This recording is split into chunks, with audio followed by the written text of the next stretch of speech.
I plead the fifth. I plead the fifth. I plead the fifth. I'm not going to get myself criminally in trouble. I plead the fifth. I plead the fifth. It's the only word that accurately describes the man, and we can demonstrate just that. Everybody thinks he's an asshole. Son of a bitch. Well, that's good too. Shut up! What the hell? Court's adjourned. In my chambers. Now. My mother died. What proof do you have that your mother died? My mother did not die. Objection, hearsay. Oh my God, I don't advocate. Mr. Ponton, I believe you have a filter turned on in the video settings. You might want to take we're trying to, can you hear me, Judge? I can hear you. I think it's a filter. It is, and I don't know how to remove it. I've got my assistant here. She's trying to, but I'm prepared to go forward with it. I'm here live. I'm not a cat. Bitch, what the fuck? Yeah. Yeah. Hey. Huh. You hit go live, I hit high. Don't blend the mirror for the flaw you saw.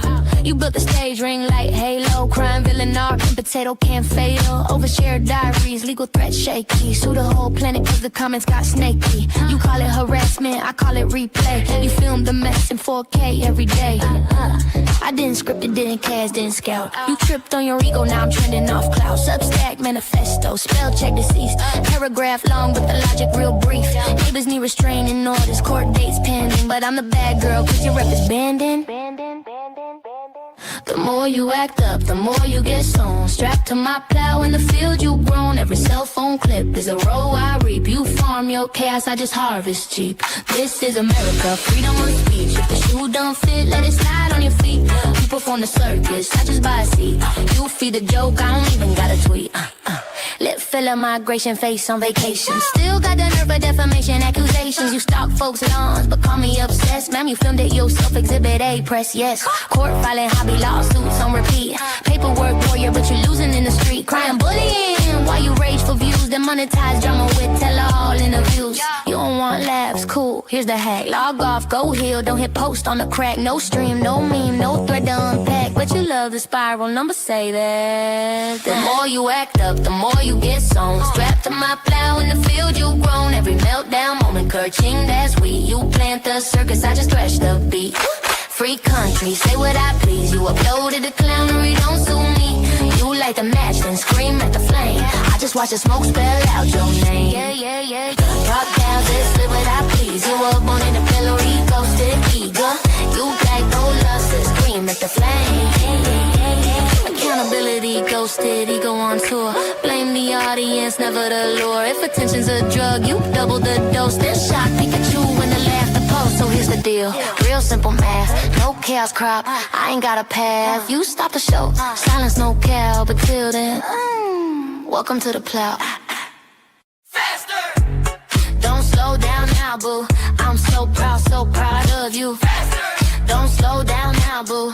I'm so proud of you. Faster! Don't slow down now, boo. I'm so proud of you. Faster! Don't slow down now, boo. I'm so proud of you. Faster!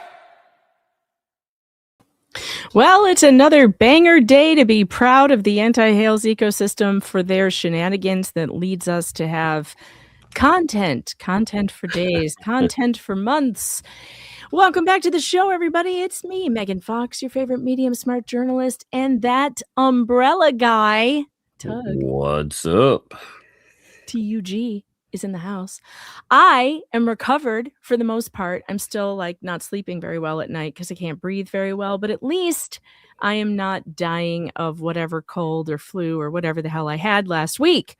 I made it, Tug. I made it to a Monday night after being sick over the weekend. I'm kind of proud of myself because normally, I'd still be in bed. That's true. No, it's true. I don't usually recover this quickly, but you know what it was?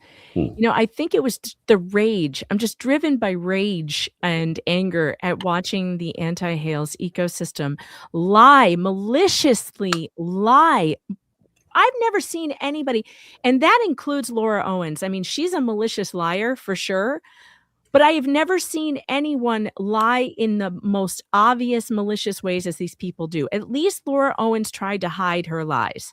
These people don't. No, They don't. They are lying with, they know they're going to be caught. They know that anyone who's been paying attention knows they are telling absolute falsehoods. And we're going to prove that tonight because I have in my possession, folks. It's a wild one. Make sure you share this out, guys. Share it out to everybody. I didn't get a chance to share it on Facebook, etc. I will be doing that in the next couple minutes because you will not want to miss this show tonight. The evidence we have against the ecosystem tonight is unreal. It is unlike anything you've seen.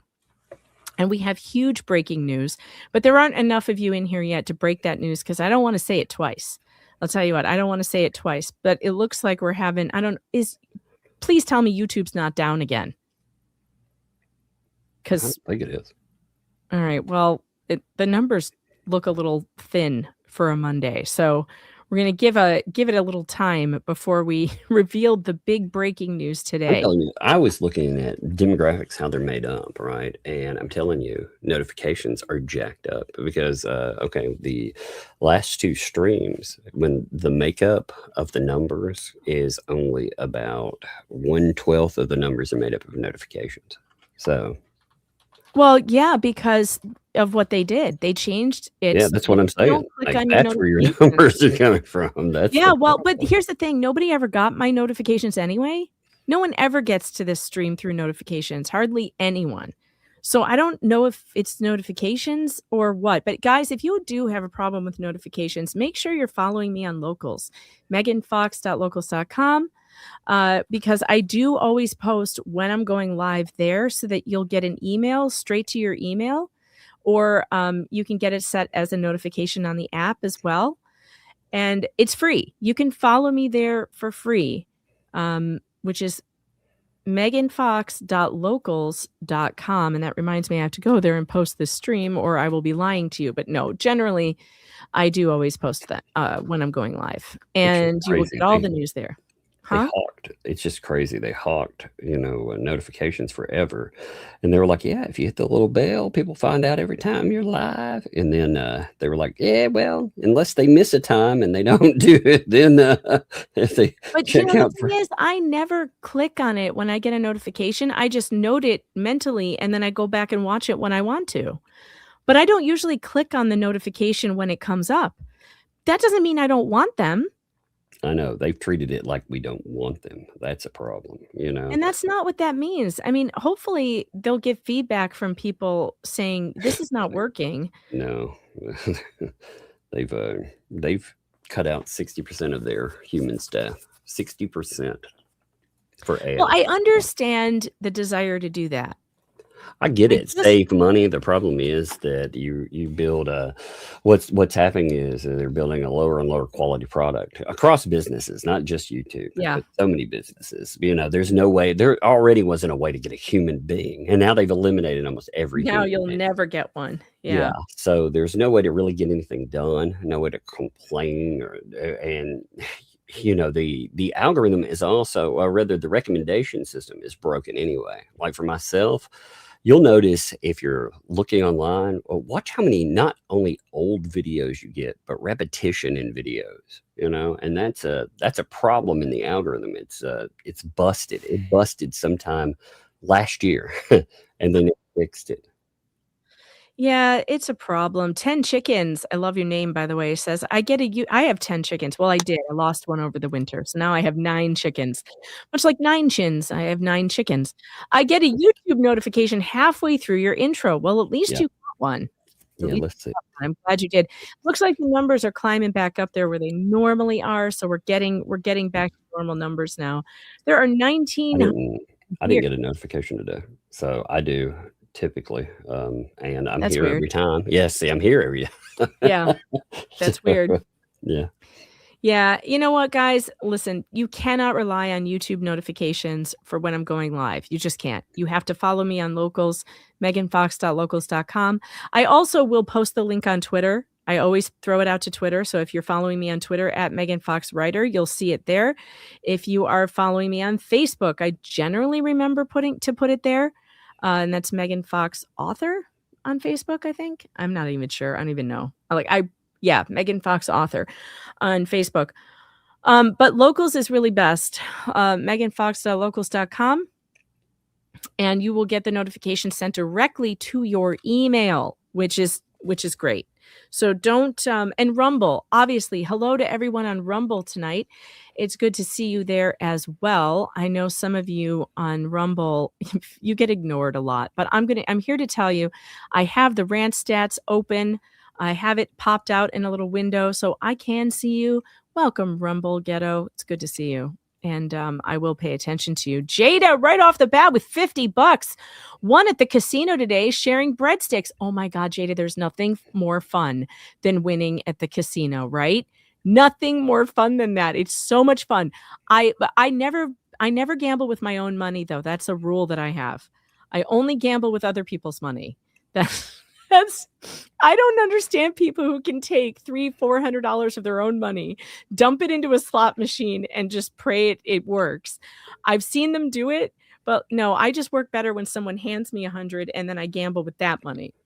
And luckily, so far, all my experiences at casinos have been that way. I have people just hand me money and I gamble it for them, so that works. Because I have never gambled my own money since I lost like $200 in about 10 minutes playing blackjack. And I was like, oh, never again. I will never do this again. I have never been so upset in all my life to watch $200 slip through my fingers in 10 minutes. I was like, oh no, this is not for me.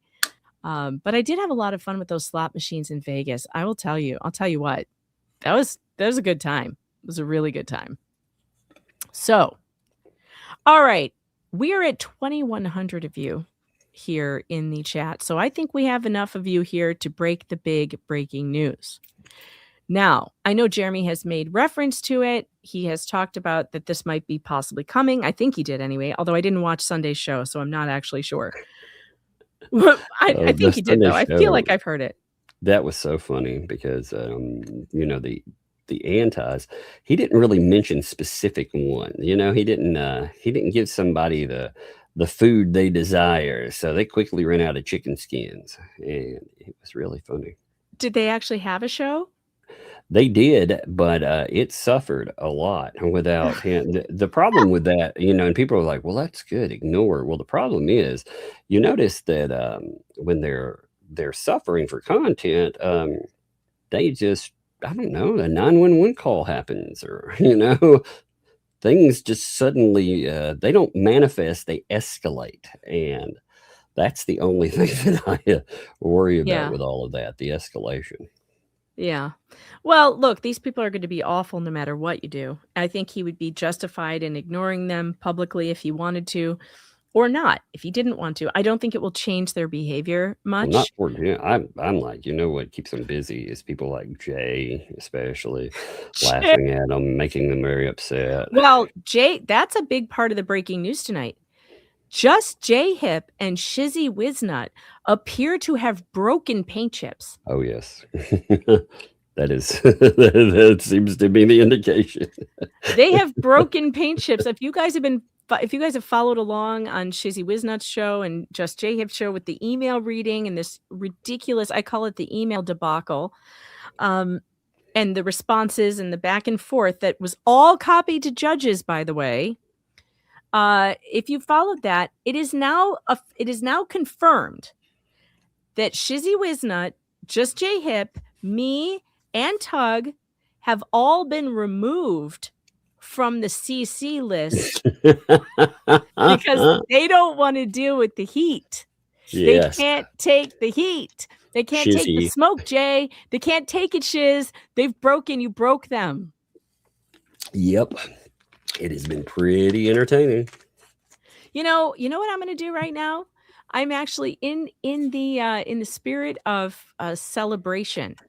I am actually going to hand out a Creator of the Week award right here at the top of the show. Oh, you ready for this? At the beginning, what's happening? A twinkle of joy, a bright repartee. plenty. A moment of laughter to set spirits free, who earned our cheer in their own grand way. Chat, vote now, choose our creator of the day.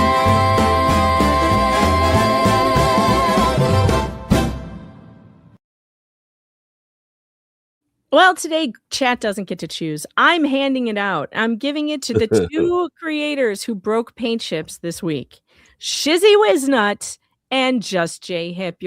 You each get a lulzy for the week, guys. You both get it. I'm giving 2 this week, and you both get one. Shizzy Wiznut and Just J Hip, you get your lulzy. I will be sending you a patch that you can put it on your Facebook, put it on your social media, because you're amazing and you're funny, and you have broken the spirit of paint chips. And how do we know this? Because he has removed you from and us. Removed everybody. I don't know if they think that means we're not going to get it though. Like we're not going to get copied No, on you it. just can't respond to it anymore. Yeah, they can't respond. You're like, please stop telling the judge things. Please stop telling the judge that I'm a felon and that I was in prison for fraud and extortion and harming the blind. He literally was like, oh, you're saying this and that about me. That's terrible, and it's construed as this. And it's like, really? Okay. And don't ever say that I've ever threatened anyone. I've never threatened anyone. Oh God, that was funny. Rogue, what do you mean not Jay? It was Jay and Shizzy. I'm sorry, it was. It definitely was. Jay started the breaking. I'm telling you, they really hate him. Credit when credit is due. I realize that he is an idiot, but when he does something good, we have to give him the congratulations that he deserves. Idiots are allowed their days. Come on. It's really bad when Megan's giving him an award. A really amazing Mayweather. Well, that doesn't mean he can come on the show. Doesn't mean he's going to take my place. Look, I give him an award every once in a while to keep him happy. Oh, is that what this is? I see now. Actually, I think I understand a little bit better. Payoff. I mean, let's be honest. Yeah, you're like, here, have your little award, Jay Hipster. Maybe it'll keep him my friend for a little while. Oh, look, there's Shizzy Wiznut. There's our winner right there. The chat is flying. Just J Hip did a great job. Well, that may have come out wrong. Well, Shizzy, you need to take some credit too. Would you like, Shizzy and Jay, would you like to see the emails that you didn't get copied on? I have them. Would you like to see them? All right, we're going to start with an email with a very reasonable email from Randy Shockett that went only to the litigants in the case, right? Randy Shockett did not copy a bunch of YouTubers. Randy Shockett did no such thing. Randy Shockett simply sent, and I've blocked out the addresses on this one. I'll show you the replies because the replies are really funny. I got this obviously from Jeremy Hales. Jeremy shared this with me, and he's allowed to do that if he wants to. But what is wrong with my... Oh, there we go. Okay. Oh, I changed the battery in my mouse, by the way, so we shouldn't have any problems with the mouse tonight. All right. So it all began with this email on February 23rd, that would be today, at 11:42 a.m. from Randy Shockett to the litigants in the case. Dun dun. Pursuant to Local Rules 7.1b of the Northern District of Florida, I'm writing to confer with you in good faith before filing in this matter. We intend to file the following tomorrow. The due date, objections to the magistrate judge's report, and recommendation and motion for disqualification of the magistrate judge from further participation in this case and the related case, that is Fed 1 and Fed 2. We need to stop there for a moment. Now, I have been saying, this is what I would have done. But I think, actually, to tell you the truth, I think that Shockett has shown incredible restraint in not doing this before, because he certainly had reason to. I mean, he had reason to file this back when Bolitho refused to follow through with the sanctions on Bruce Matskin. What? YouTube is freezing up again? No, is that real? Hopefully that's just one person. If it isn't, that sucks. Hold on. I'm looking.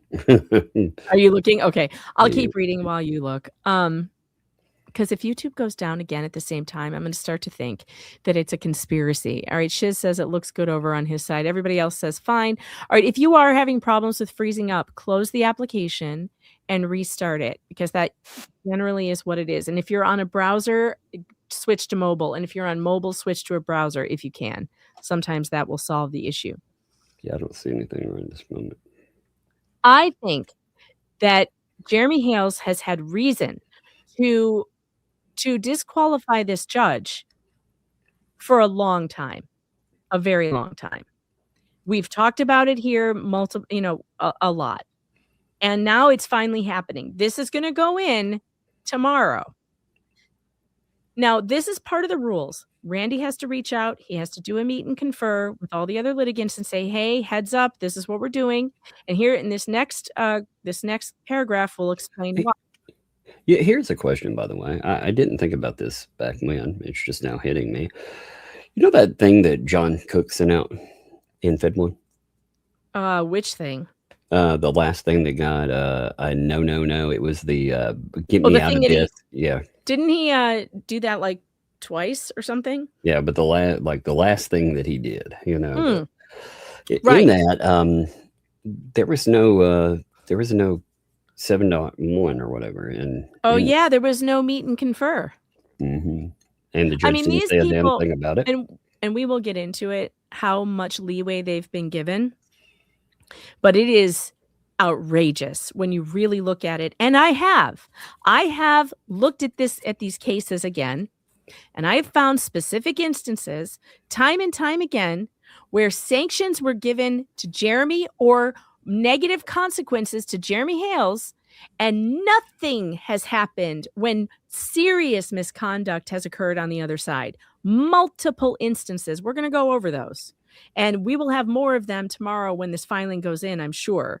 I can't wait to read it, because I think that'll be fun. I think I can't wait. I mean, if it's anything like the last motion to disqualify Judge Craig DeThomasis, which, as everyone knows, was successful, and he was removed by a writ of prohibition, which is extraordinary. It is not normal for this to happen, but he was so bad and the filing was so good that they had no choice but to remove him.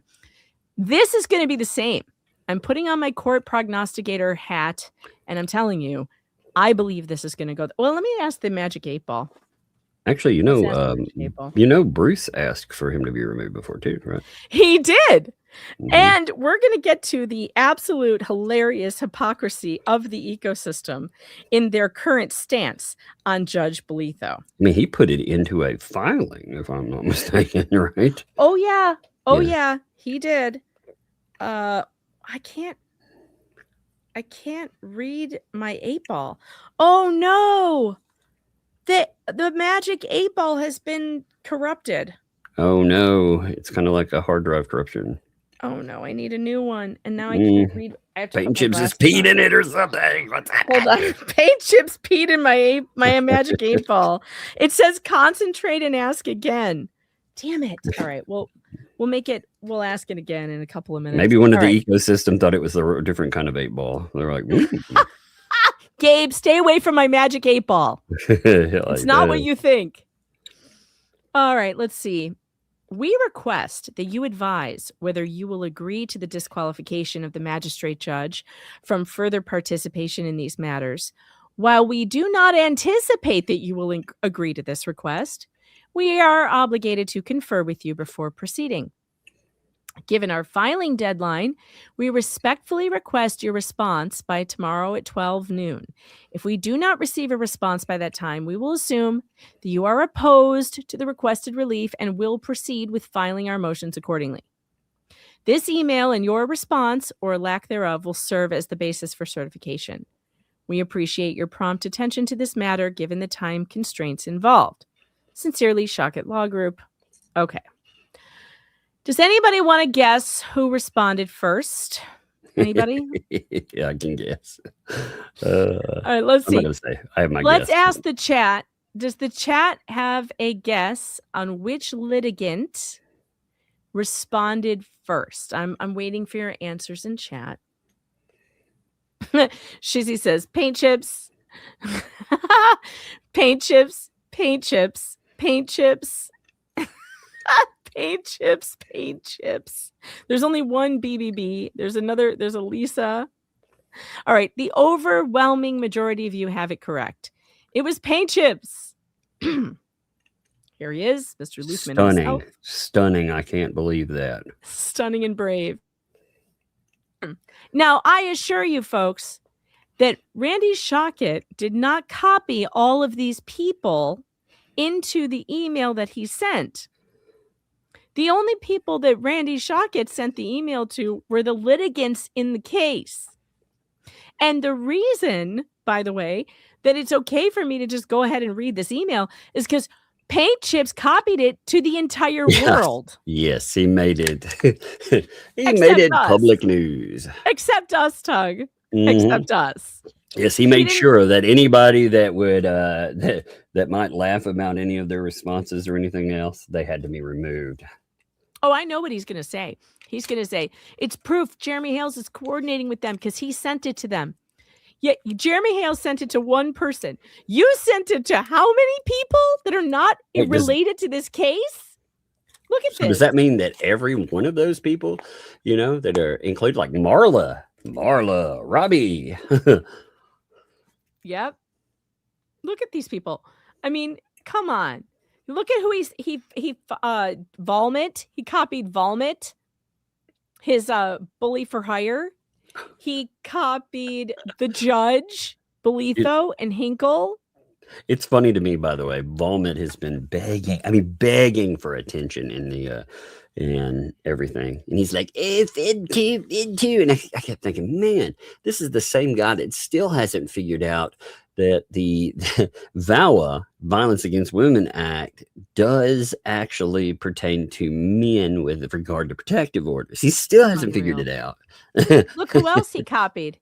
His associate, Joey, That's crazy. who was using the N-word in emails to the judge, and a guy named Tom. Now, I happen to know who Tom is, but I am not going to comment on him because he has not made a peep. And so Wait a he minute. may be in did the he- position that some of us are, where we're just copied on these things wait. unwillingly. They put Marla back in with Joey? Yep. Huh. Interesting. Yep. I thought they Now, promised her that please wouldn't happen. recall that this Joey person is the person who used the N-word in the email strings copied to the judges, including phrases like N-word dick and effing N-words and such. Like, this is the kind of people that he's copying into this. Obviously, two Lees, though, they're all litigants, right? Yeah, so yeah, the they would have litigants been are in all the original. copied. Mhm. But there are people in here who are not litigants, Mhm. who should not have been copied on this, who were, including Volmit and Joey and Tom and someone called Freedom Public Press, which might be Shara's old email address, but I'm not sure. I know she has one that's like that, but if they kept Shara on, if that is her address, and it might not be, I could be wrong. It could be one of, like, Luthman's alter egos or whatever. If they kept her on, that would have been accidental, probably. Oh, yeah, and that's the other thing. BBB twice, yes. They actually, I redacted them because it was easier than just redacting redundant ones. They copied everyone on this 2 times. Everyone. So Bolitho's in there twice. Hinkle's on there twice. Atkinson's on there twice. Bruce is on there twice. Everybody's on there twice. I just redacted the second one because it just was easier. So can you believe, I mean, I don't know why, probably because they're just incompetent and they don't know what they're doing. But this is quite a lengthy email. It's quite lengthy. That's what she said. And that's actually, think about who you're talking about. That's probably not what she said. It's not accurate at all. Nope. His emails are lengthy. That's probably the only lengthy thing about him, other than his jail sentences. There you go. That is what she said. That's what she said. When she testified against him. That's what she said. Okay. Tug, you and I are going to have to take turns reading this. We're going to start. We don't need to read this first paragraph because it's just stupid. All right. Maybe we will. Let's do it. You start with the. You're going to have to start. I'm in the middle of I'll start. I'll start. Pause. On plaintiffs Jeremy Hales and Elephant Shoes LLC's request below, we would like our communicated position herein from the Northern District of Florida. Pre-motion conference noted and fully contained within the plaintiff's moving papers in full to ensure, inter alia, that plaintiffs are not using this application as a dishonest vehicle or device to further misrepresent or perpetrate frauds on the court, and to ensure the honesty and integrity of these proceedings, consonant with notions of fair play and substantial justice, and the due process expected by the public in the courts of the United States. You know what that was missing? You know what that was missing? This. Consonant with the notions of fair play and substantial justice, and the due process expected by the public in the courts of the United States. This man is such an embarrassment. First of all, can I just say, how could plaintiffs be using this application for a meet and confer, which is literally required in the law? It's requirement. They have to do it. They have to send a meet and confer, a 7.1b pre-motion conference request. They have to. They have no choice. How can that be used as an application to be a dishonest vehicle or further misrepresent or perpetrate frauds on the court? Honest to shit. How? Paint chips. Look, I like the chat. All I heard was, I'm an idiot. Yeah, and it said it a bunch of times. It's weird. We take no position. Now, this is interesting. Everyone pay attention that Paint Chips has now said we take no position as to the intended plaintiff's Rule 72 objections, as the magistrate judge made no rulings concerning the undersigned Paint Chips. Okay.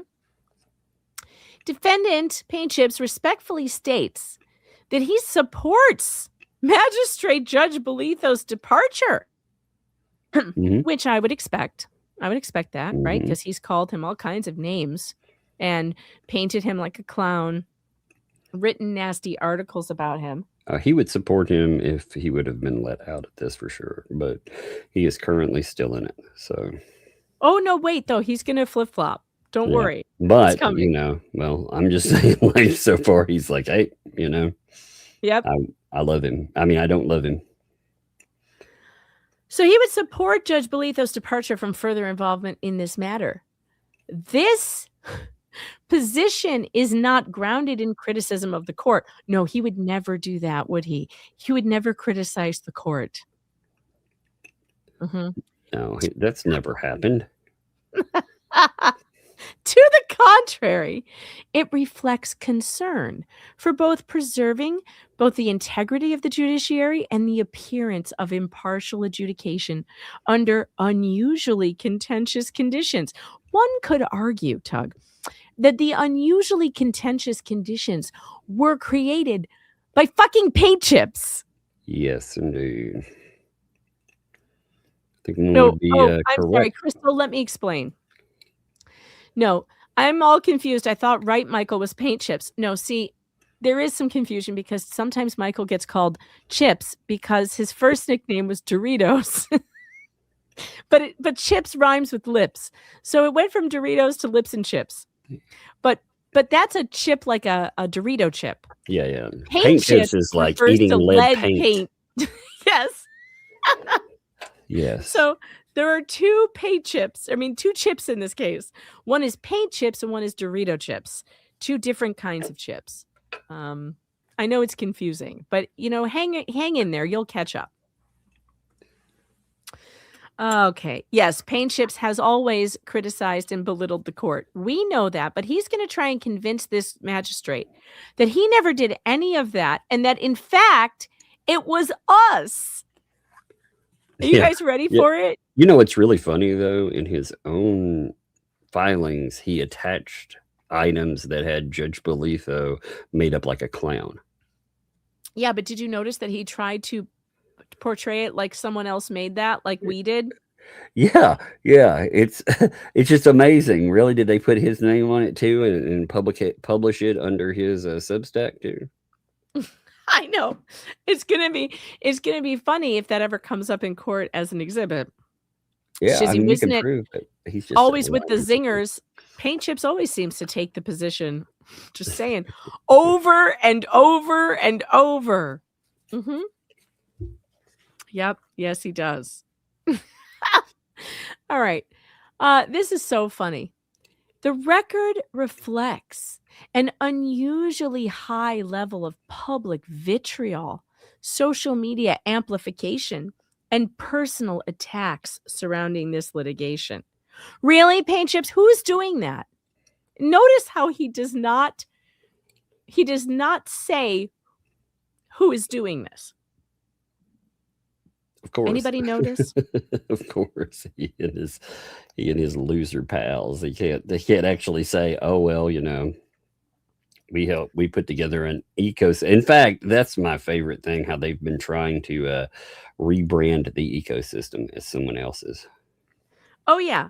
They're trying to wait till we get to that. I'm not even going to bring it up until we get there because it's going to blow your mind so far out there, guys. You guys are all, make sure you're not driving, because if you are driving, you will drive off the road when we get to the part that Tug is talking about, the rebranding of the ecosystem. You're going to, so be safe, pull over for that part. I'll give you like a 10-second warning.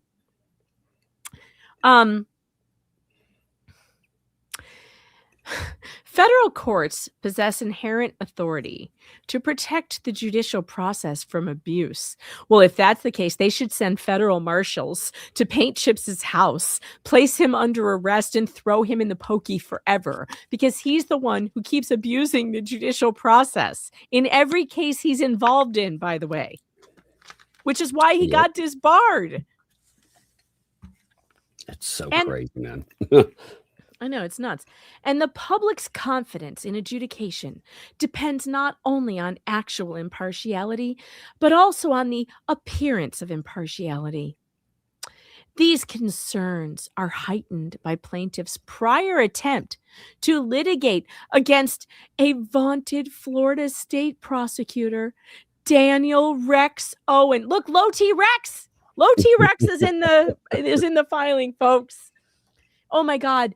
Can you imagine that this felon wants to sing the praises of a prosecutor?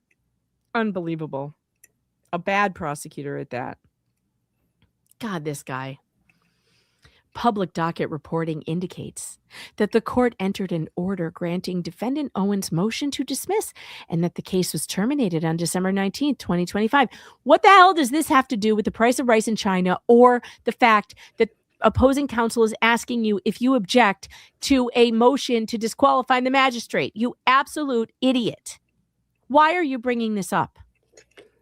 Well, because he's taking it that the magistrate brought it up before with him, Yeah, he is trying to muddy the waters. He's trying to influence the judge. Well, I believe he did already.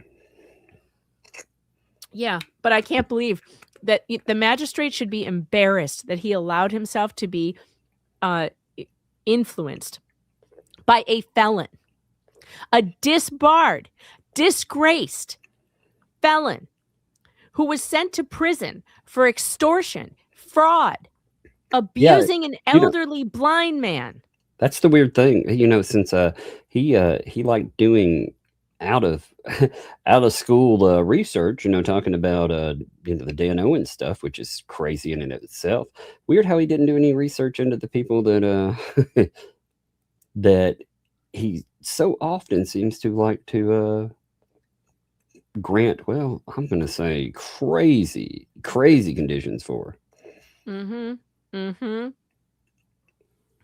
Yeah, it's very strange. He decided to do research on the Dan Owens case, but not on, well, I don't know, U.S. v. or the state of New York v. Luthman. Look up state of New York v. Luthman. Actually, was it even state charges or was it federal? It was U.S. Federal, wasn't it? It was U.S. v. I'm sorry, United States v. Luthman. Yeah. Look up United States v. Luthman, Judge. Because that one's a real page turner, especially the part where the sentencing judge said that this man's crimes were bizarre and ruthless and that his mental illness was disturbing, that his crimes were disturbing and ruthless. Read that part, magistrate, before deciding to take this guy as, an authority on anything. Public docket reporting also reflects that a notice of appeal was docketed in January of 2026. Defendant submits that whatever plaintiff's subjective intentions, the practical effect of dragging prosecutors and judicial officers into collateral controversy is to risk sullying the reputations and inviting further ecosystem-driven media attacks. Oh my God. I'm sorry. I didn't give you the 10-second warning. I hope none of you drove off the road. You tried to end them. I can't believe you. Oh my God. What? Yes. He wants to rebrand the ecosystem. Is he calling us the ecosystem? Yeah. I'm sorry. Do you have that email? Can you pull that up quickly? The one, not quickly, but somewhat by the time the stream is over. The one where Bruce named it the anti-Hales media ecosystem. Because we're going to need to take another look at that. Because I always show you guys the receipts. And I refuse to let these MFers rebrand us as the ecosystem. That was their language for themselves that they chose. Wasn't that in the filing, though, too? Isn't that funny? Because here, you want that? Here, I'll give it to you. Look how fast that was, by the way. This is really funny, Lori. This channel is The Blind Leading the Blind. No, that was Paint Chips using a blind man to be a setup for a CEO of a false company. If you're concerned about blind people, you should go read U.S. v. Luthman. They don't care about that. What are you talking about? They're okay with all of that kind of stuff. They're okay. All right, here's the proof. Here it is. This is Bruce. And two Lees, we're building the anti-what-the-Hales media ecosystem. That's Bruce. Trying to get people to join the anti-what-the-Hales media ecosystem. Don't you dare try to turn around and use your own language about us? Excuse me? Jay says, I thought I was trying to join the ecosystem. I'm already in? Oh, yeah. The kidnapping charges. I forgot kidnapping charges that were pled down. Yes, correct. Oh, there are all kinds of crazy things in there. There are plenty of other items that were thrown in. Faking being other people essentially on Facebook. Oh yeah.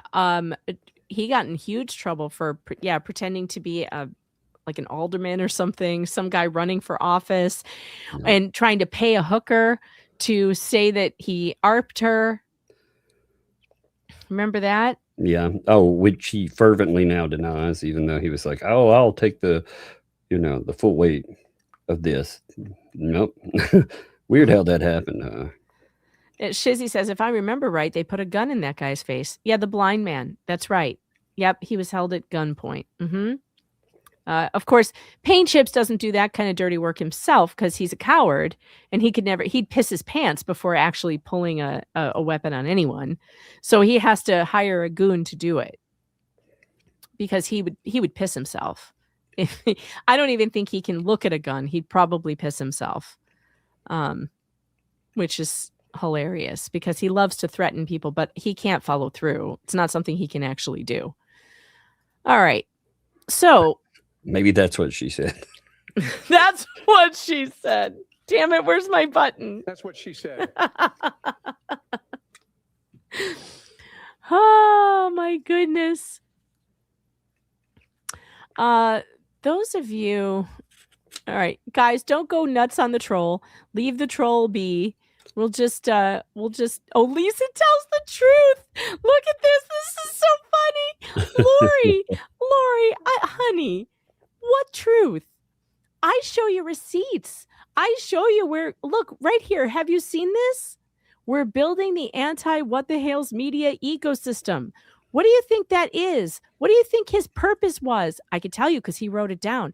He said he was going to destroy Jeremy Hales' YouTube empire. You think that's legitimate? You think that's something that someone should do or can do legally? Because it isn't. It's called tortious interference. Now, we don't know if they'll ever be held accountable for it, but it certainly looks that way. My God, Lisa, what has she told the truth about? Anything ever? But guys, no, leave her be because she's going to say more funny things that I'm going to have fun with. So please don't chase her out of here. She's hilarious. But I would like to know, in all good faith, what has Lisa told the truth about? I'm happy to address whatever it is you think she's told the truth about. She did admit to eating chicken skins. So that I believe. No, she lied about that at first, though. That's true. But she did finally admit to it. She finally admitted to it. So we'll give her that. That never happened at first, which was so sad. How many chickens gave their lives before she admitted that? Oh, but don't go anywhere because Lori, you're funny and you can stay. And I would be happy to answer your questions. Although it would be better if you paid me so I could see them better because the chat's flying very quickly. If you want me to answer something specifically, just send $1 or $2 and I'll see it. But be nice, chat. We want her here because she's going to say more hilarious things that we'll be able to laugh at. Yeah, she can't even admit that she smokes. But we saw the Marlboros on the dashboard in the reflection. That was amazing. I know that's Why is it such a big deal? If you smoke, you smoke. Like, what's the big deal? All right. Chat, you keep an eye on Lori and see if she comes up with something that Lisa has told the truth about. I'm dying to hear what it is. I'll admit it if it's true. But I don't think that there's anything that she has said that is true. Other than, well, she ate the chicken skins. That part was true. And that she was evicted. She admitted she was evicted. That was true. No. She told us the truth about poppy seeds. Oh God. Right, Lori. Well, Lori, don't just say really. Tell us what the thing is that she speaks the truth about. Tell us what the thing is that is so true. Please share. I'm dying to hear it. Oh, she did say, I am the walrus. That's true. That was true. That was true. Okay, we'll wait. We'll wait for that. I'll keep reading while we wait.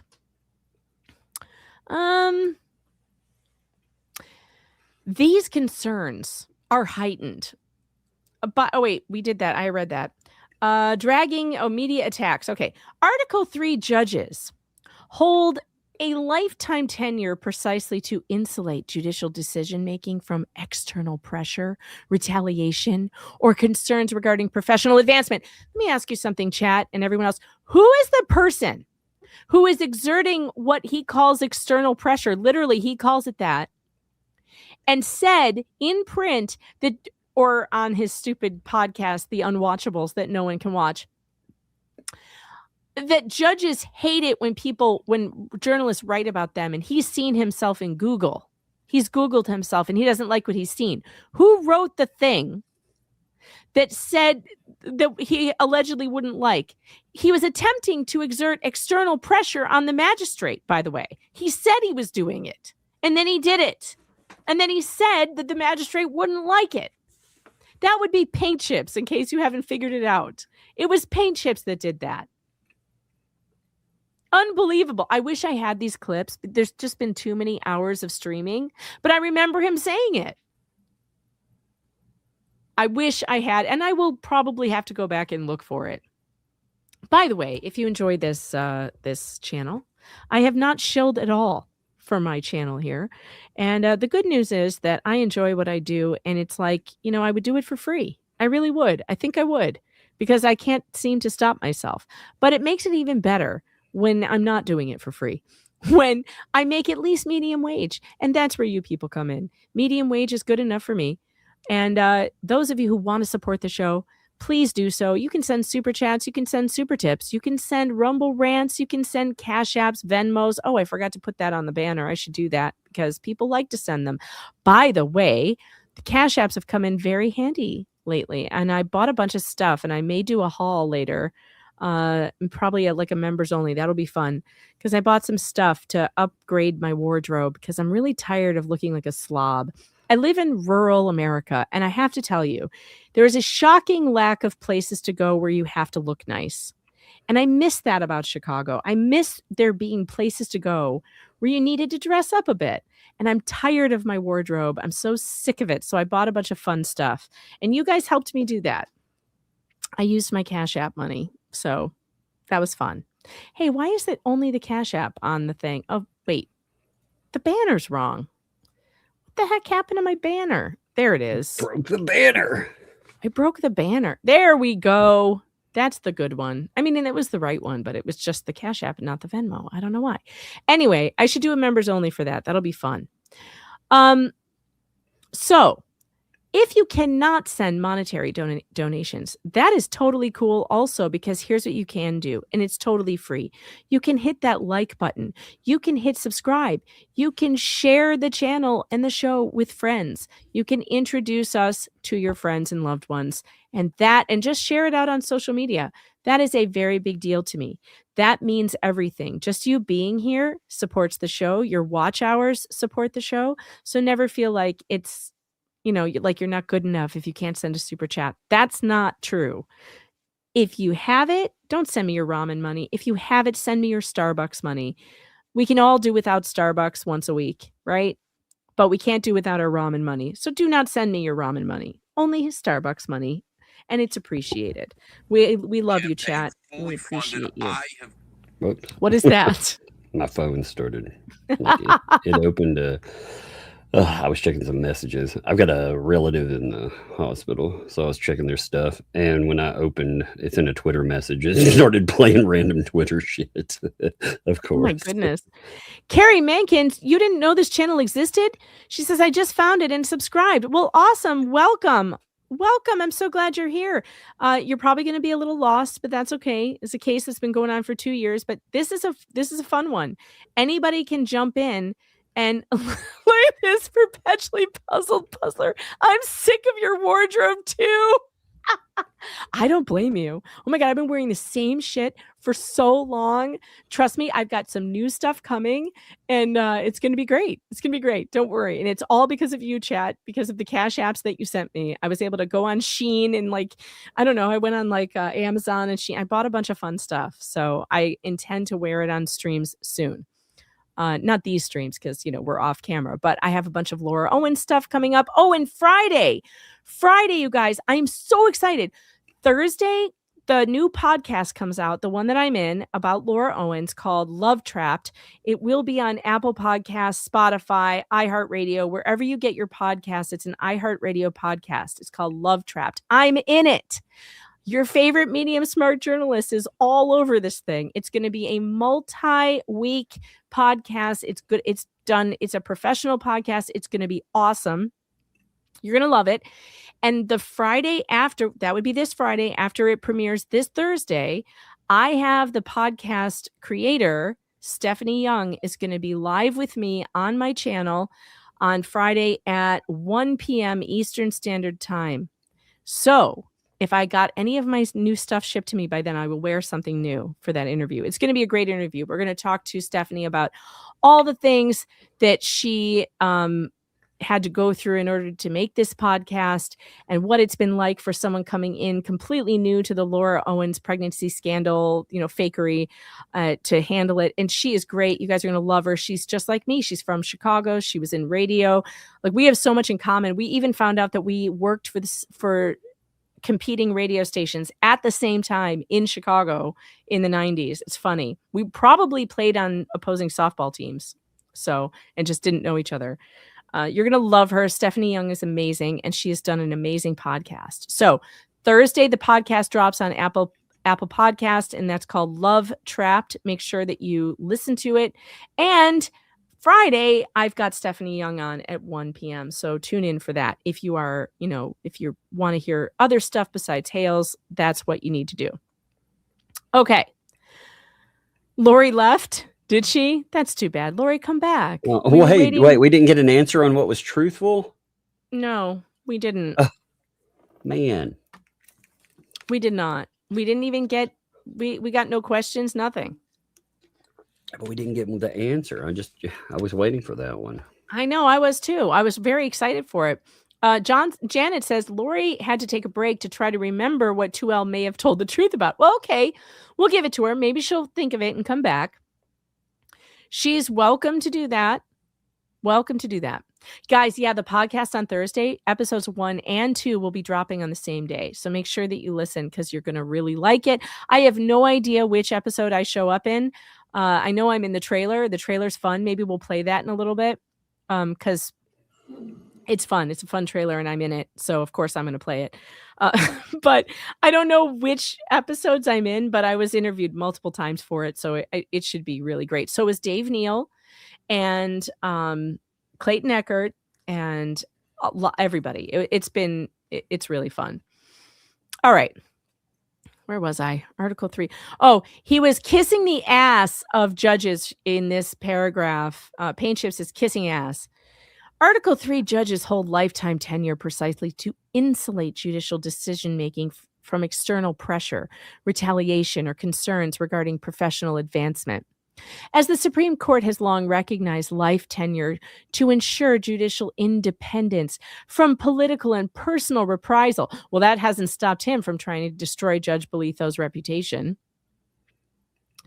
And now he's quoting the Federalist and Alexander Hamilton. Oh my God. This is giving so much this. He's just wrapping himself up in that flag. He is just digging up the founding fathers. He's just digging them up, strapping their corpses to his body, and just, using them as human shields in this federal filing. It's not even a filing. It's just an email. My God. They are. That's the kicker about all of this is, again.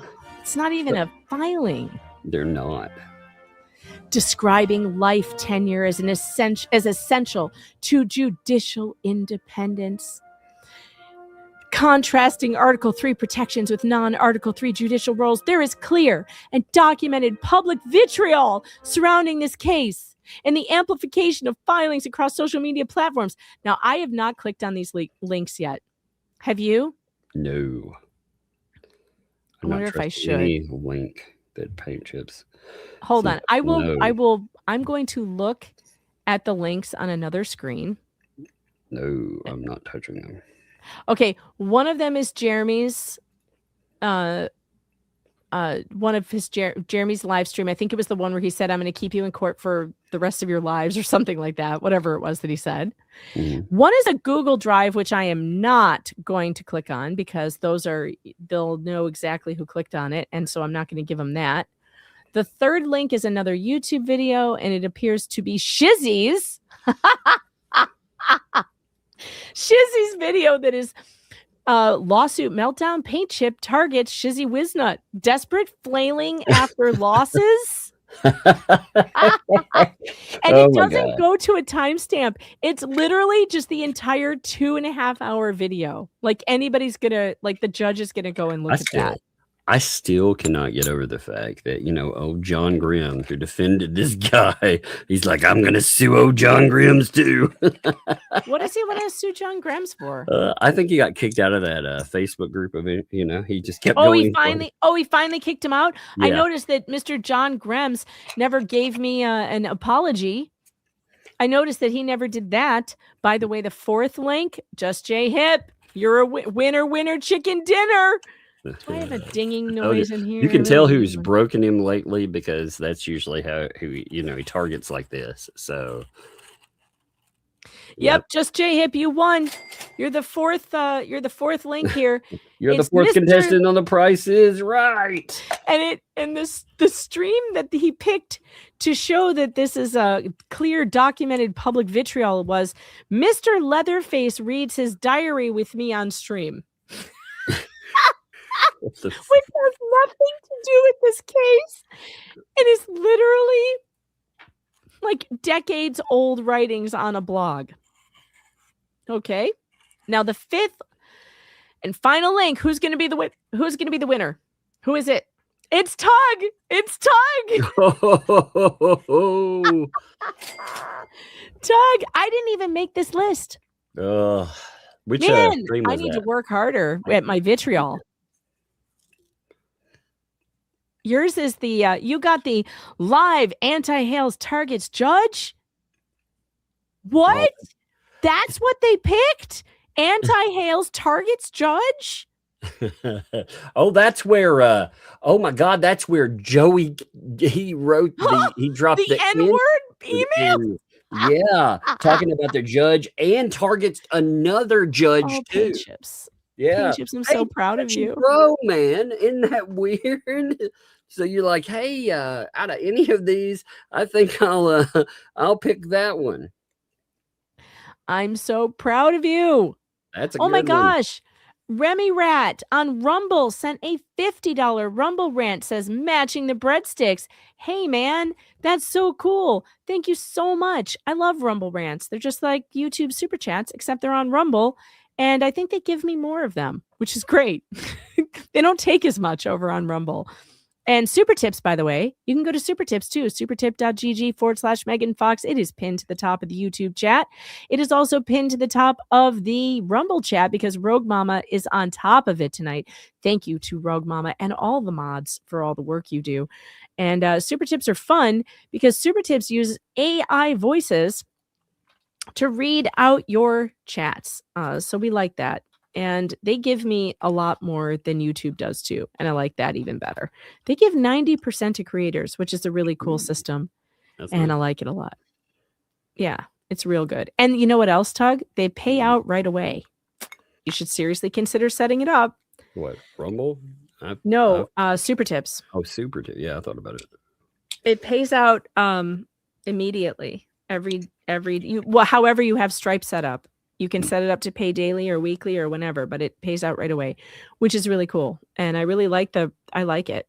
And in fact, if you're wondering what the hell is a super tip and how do I send one? Well, here's what it sounds like. Let me change the screen here so you can actually see it when I pull it up. Here we go. Wheat toast.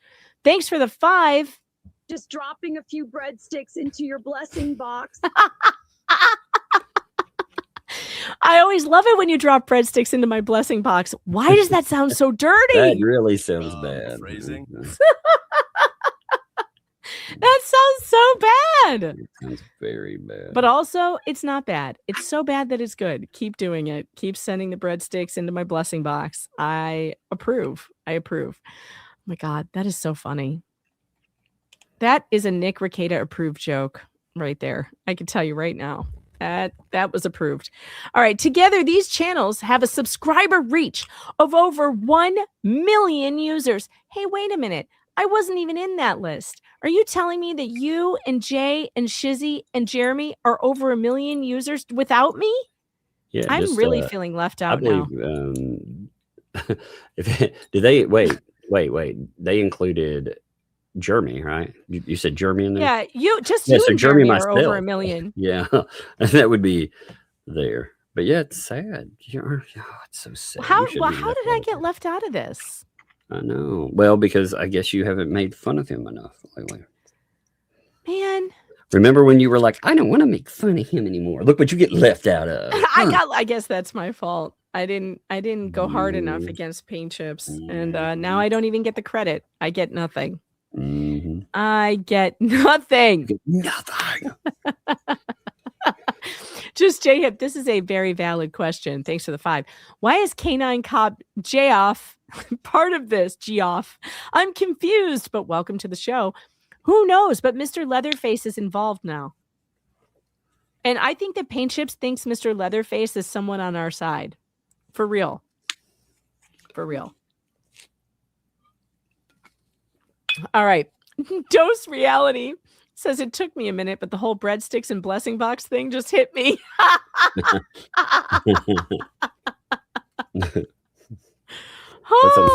That sounds very dirty. Oh, it's very, very dirty. Oh, right. Paint Chips didn't bring you in because that would mean bringing in the revenge prawn. Well, he's screwed because that's why he's still in the case, by the way. And he has not been recommended for dismissal. Oh, blessing box and a panty hamster. Damn, Megan's got it all. Oh, my goodness. Okay. The transparent media plan. Who's got a media plan again? Hold on. Let's bring that back up. Here's the media plan. The only media plan we have in writing. Actually, didn't they had the the email about taking down the YouTube empire? I think it's a pretty good media. Oh, that's a good one too. Do you have that one too?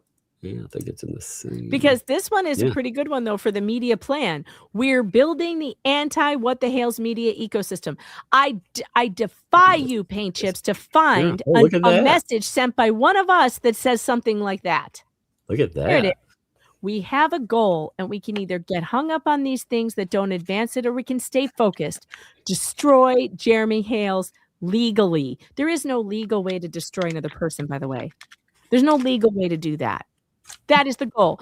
That our client, his victim, is so difficult is unfortunate, but it doesn't change the goal. I want to destroy this man and his YouTube empire. Actually, it says destroy this man. Yeah, but it's fascinating. Typo. They all talk about how shitty Lynette Preston is.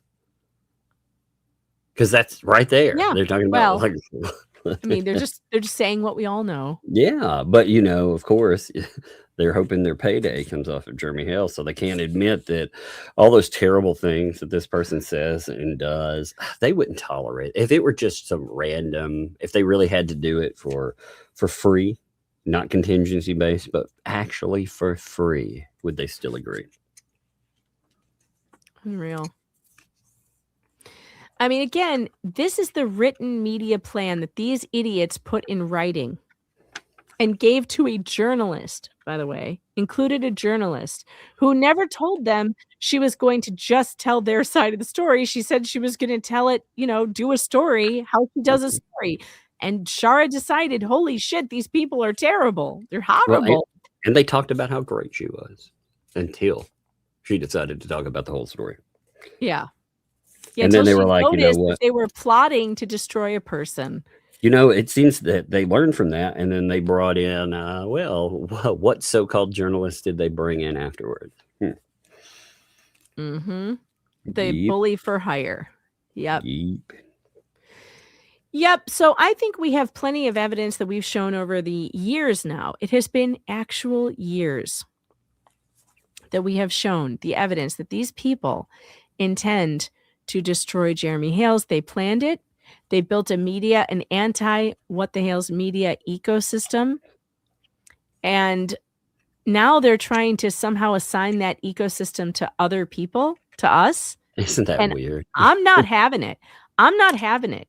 I will never let you forget that Bruce Matskin wrote those words. Bruce Matskin named himself and all of you conspirators out there the anti-What the Hales media ecosystem. He said 2 leaves in a pod very clearly, and we are building an anti-What the Hales media ecosystem. All right. Defendant believes that final dispositive rulings by a life-tenured Article 3 judge will reinforce public confidence that decisions are rendered without fear or favor. So he's saying, yes, he wants a real judge on this case, not a magistrate, which I happen to agree with. This might be the only time that Paint Chips is correct. No, you have agreed with Paint. I know, I have to agree with Paint Chips, although he's going to reverse himself in a minute. Do you want to read from here? Oh, I can. That would be nice. I'm starting to cough. Oh, well, give me a minute. Let me pull that up there. Where are we at exactly? Top page? Yep. It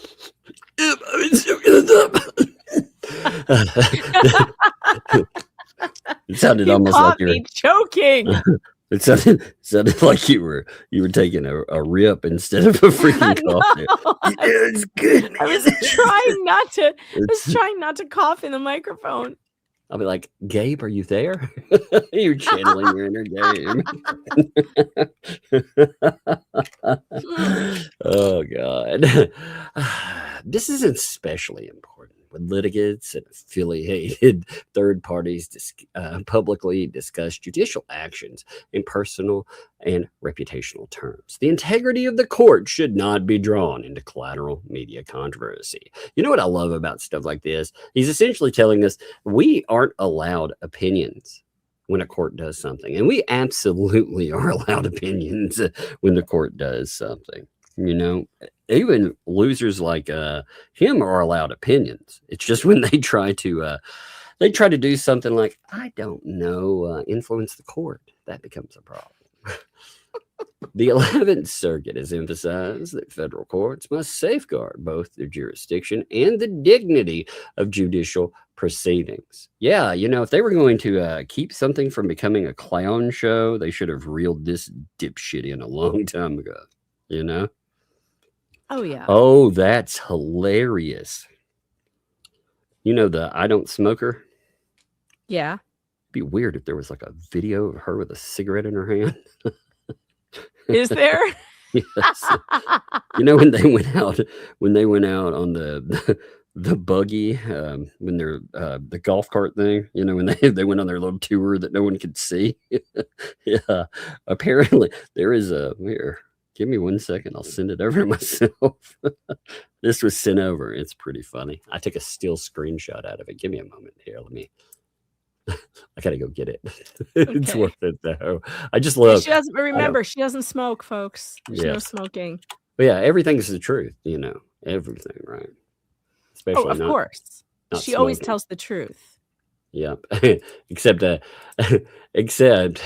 well, nothing ends up being the truth. It's just amazing. It was funny that what you'd think that was a really easy question for that troll. What has Lisa told Yeah. the truth about? She couldn't answer it. Not even one thing. That was weird. Lori, do better. Look at that. And it's glowing. It's yeah, glowing. yeah. Actually, and you know, through the whole thing, you can see it come into frame, and it's smoking. That's perfect. Oh my God. Yeah, but very, very clear for anyone out there. Oh my God, that's too funny, man. I But can't figure out why she continues to deny that she smokes. why just I don't lie get it. about like weird basic stuff? Why though? is that something you would lie about? It's not It's illegal. probably because down there on screen, you know, she's choking to death. Oh, I mean, Right. literally, and people are like, "Hey, quit smoking! I don't smoke." You know, well, ugh. So stupid. It's so stupid. All right. Where were we? Nothing Four. herein. This Four. is funny. This is Four. funny. I think we're at the top part. Oh, of 4. it. Okay, for the Yeah. reason. For these reasons, defendant respectfully believes that the resolution of this matter by the tenured Article 3 district judge will ensure that the ruling are perceived as independent, insulated from external pressures, grounded solely in law and fact. You mean the guy who's been writing ex parte communications to the court? It's like, I don't want any external pressures. Okay. So weird. They're mad. You know why they're saying stuff like this, though? It's because there have been responses, and some of those responses include people like, oh, I don't know, Joey Camp. Yeah. Nothing herein is intended as criticism of, Judge Bolitho, whose prior reporting and recommendation reflects careful legal analysis. Remember then they talked about again. They wanted him gone. He just said he wanted him gone before. Amazing. In this letter, it started out. He's like, I wouldn't be against that. In fact, we would urge plaintiffs to withdraw that branch of the motion seeking that Judge Bolitho's recusal and departure. And we further urge plaintiffs and their internet and social media ecosystems to behave. Thus, Plaintiffs and their social media ecosystems. Oh, fuck you. Fuck you, Richard Luthman, you lying piece of shit. He's talking with what they're trying to spin is that when 50 freaking ads are included in something that is ex parte, somehow you responding to that it's negative and wrong. You know, some asshole includes me in an email. I shouldn't have to take a shovel. Well, I shouldn't also have to take a shovel and sort through and figure out who the hell he's tagged into it. You know what I mean? Right. I mean, this idiot tags in everyone. And what's amazing is, you know what? I at one time tried good faith with these people. I tried it with Bruce Manskin. I tried to tell him about paint chips and vomit. What did they do? They immediately added the people that I had taken off back in. Marla did the same thing with Shizzy. Shizzy actually took the judge off of communications. You could see that, you know, clearly on there. Marla adds them all back in. That's when oh my God. Yeah, so Marla's the reason that Joey ended up sending that very colorful message to the judge. Marla is, because Marla added them all back in because Marla wanted deniability. Yeah. But but this is the clearest evidence we have here of paint chips trying to pin the ecosystem on the plaintiff. Mm-hmm. This is sick. This is the most malicious lying, the most blatant lying I've ever seen. We all know, oh, and he spelled plaintiffs wrong. Plaintiffs. That's funny. Play-tips. Play-tips. This is crazy. This is crazy. But I have a special, we're done with this. We're done with his this idiocy. We have another email to read, and that would be Fleeca's. But I've invited a special guest in tonight to do the honor of reading Fleeca's, the Fat's response to the meet and confer. It would be this week's winner of the Lalsy, or at least one of them. Just Jay Hip. What's going on? What the fuck? You tell me I can never invite him on and he's here. Boo, Jay. Look at these double standards here. I'm like, man, I'd like to have Jay on. You can't invite him on your streams. Oh my God. War crimes. I have to keep up appearances. I can't tell you. I can't say yes. Did you have me on just so you could try to get on Paint Chip's bad side? Well, I am very upset that I wasn't included in those links. What the hell? I don't rate to be a link in the his conspiracy. I was pretty confused about why Canine Cobb Gayoff would be in there. That was that was very strange. It was. Listen, now I have you here for a very important reason. And no, it is not to take over my job. Okay. But I really miss your voice when it comes to your impression of Fleeca. Oh. It's so good that I need you to read her response. I can do that. In your Fleeca voice, okay? Oh. So she responded at 3:47 p.m. And this is what it said. Hit it, Jay. Dear counsel, pursuant Indy, Florida local web blah blah blah. I write to provide notice that I defended Fleabag Flea proceeding post stay to file a motion and a response building upon the separate and distinct from arguments raised by defendant Paychips concerning plaintiff's February 15th live stream titled Federal Courts Update. It's just the beginning. This notice is independent and not submitted jointly with any other defendant. The reference left. All right. I got some air stuck in my gullet on the email. I got some air stuck in my cigarette. Live on February 15th, shortly after the magistrate judge's report and recommendation dated February 10th, blah, blah. In that broadcast, plaintiff stated that this federal litigation was just the beginning and torturous, and the defendants would have him in their lives forever while discussing future litigation directed towards named defendants, including myself.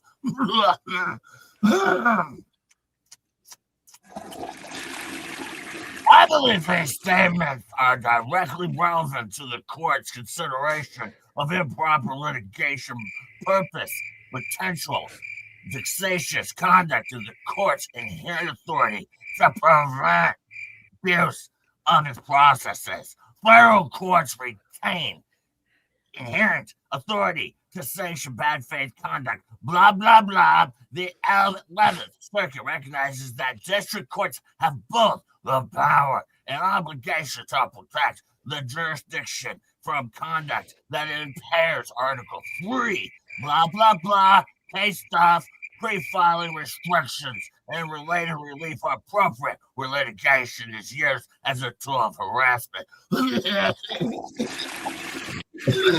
Sorry, I couldn't get to the mute button. The February 15th broadcast included direct references to me and continued public statements concerning future litigation activity. I contend that these public statements are relevant to the court's evaluation of whether this matter is being pursued for legitimate adjudicative purposes or for ongoing harassments and media amputations. All right, and I'm not a man. Jeremy clearly knows that. I'm alone. Accordingly, and by the way, just so you know, that's defamation. All right, that's defamation. Accordingly, I intend to seek relief consistent with the court's inherent authority, and I respectfully request that any relief granted to similarly situated defendants be extended to me individually. This could be considered third party. It's third party.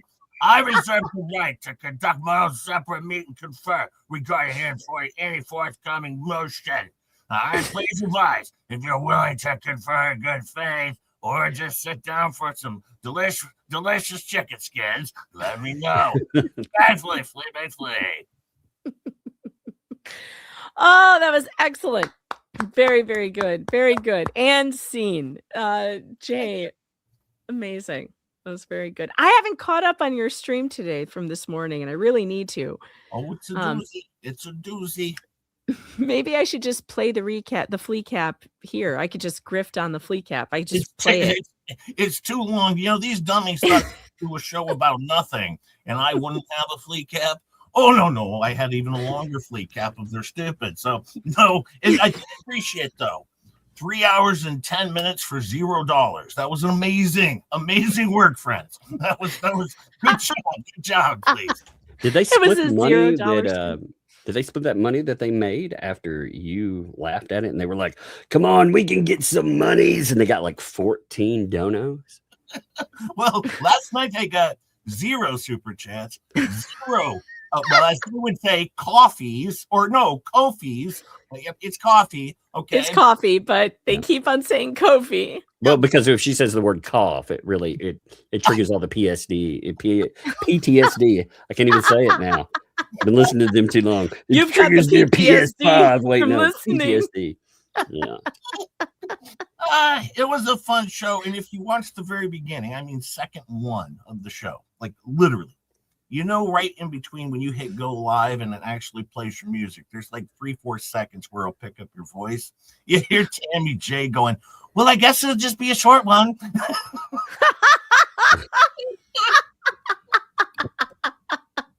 They were so butthurt about the I'm so sorry I missed it. It sounds like I missed a banger of a show. well, they were really sad. They did about 48 minutes talking about flavored water. That was one of the exciting parts. That was a good one. Do you know, one of my favorite things is to watch Nick try to watch them, and he never gets more than 30 seconds in, and he just goes, people listen to this? How do they have people in their chat? It is. It's one of those mysteries. Well, I don't think he understands that out of the 100 that are there, like 75 of them are all Jeremy Hale supporters who are just lurking. My favorite part is when she starts opening her poll tabs now, and that's usually when Ketchup will message me. She'll be like, Jay, can I be done?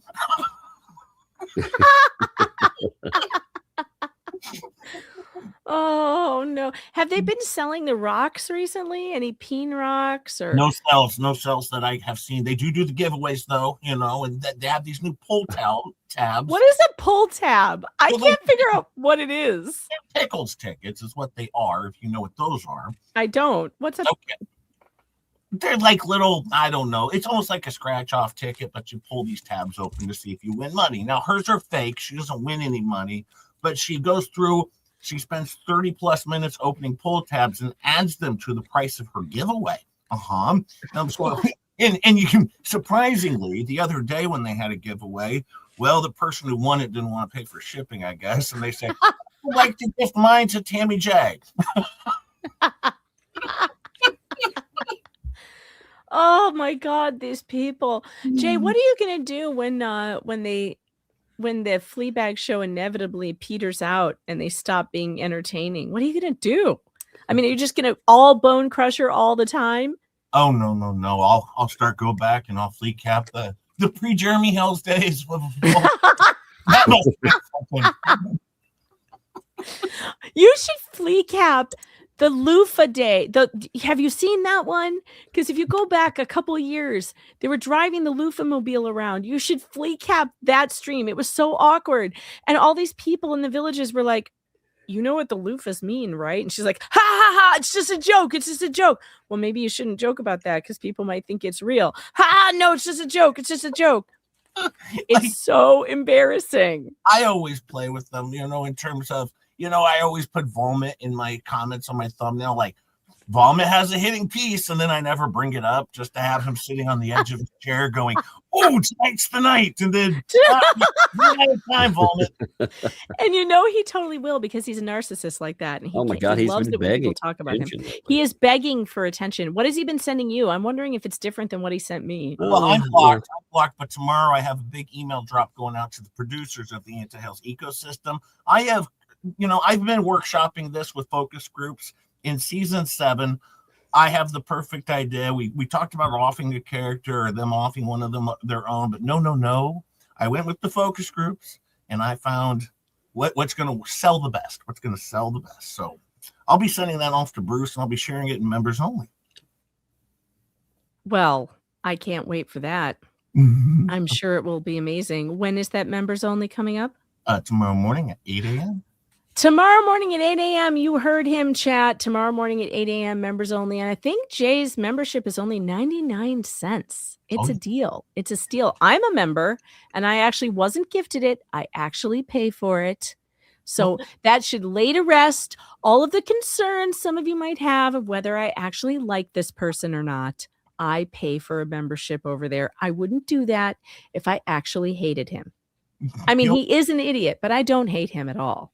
You know what's funny? Over on the Fleabag show, she'll actually mute her microphone if she's going to open or close the garage. But then when she puts in one of those deafening hacks into your ear, yeah, that's okay. It's okay. Well, she's very professional, you know. Oh, Jay, thank you so much for coming on and sharing that mini flea cap with us. I appreciate that. Thank you for having me. Thanks for the Wolsey. You're welcome. Congratulations. Thank you. Appreciate it. See you soon. Yeah, bye, folks. All right. Well, that was fun. We haven't had Jay on in a while. Just proving that women can do when when women say yes, they mean no. When they say no, they mean yes. See, that's when they threaten other parties and like, you better not or else, you know, broken bones, broken bones. Like, oh no. Oh no. All right. Let's see. We have there's more. Okay, so let's go back for a second to Fleece's filing, because I just wanted to let Jay read through that because he's so funny when he does it. You know that kid off of Zachary Ty Bryan from used to be on Home Improvement? Yeah. He's going to jail for a year for DUI. Oh no. I'm sorry, 16 months. My bad. I think it's because it's not the first one. No, it's not. That's a yeah. Wow, it's a gosh, he looks rough. Yeah, you know, all those child actors, it's a bad story, right? Well, their lives. I mean, it's amazing what strings that money comes with, you know, and the impact. Like when I see the Malcolm in the Middle kid, you know, when he's out there doing interviews and he's like a normal human being, you're like, how did that happen? You know, it's amazing. I know it is. It's too bad because it shouldn't be that way, but it is. Let's see. So what's funny about this, you guys? Keep in mind, Fleece is supposed to be just responding to the meet and confer. Do you or do you not? Do you or do you not want the magistrate removed? Or do you object or don't you?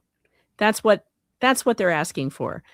Instead of doing that, she writes what sounds like a motion. Who do they think that goes to, by the way? Who do they think all that email is being read by?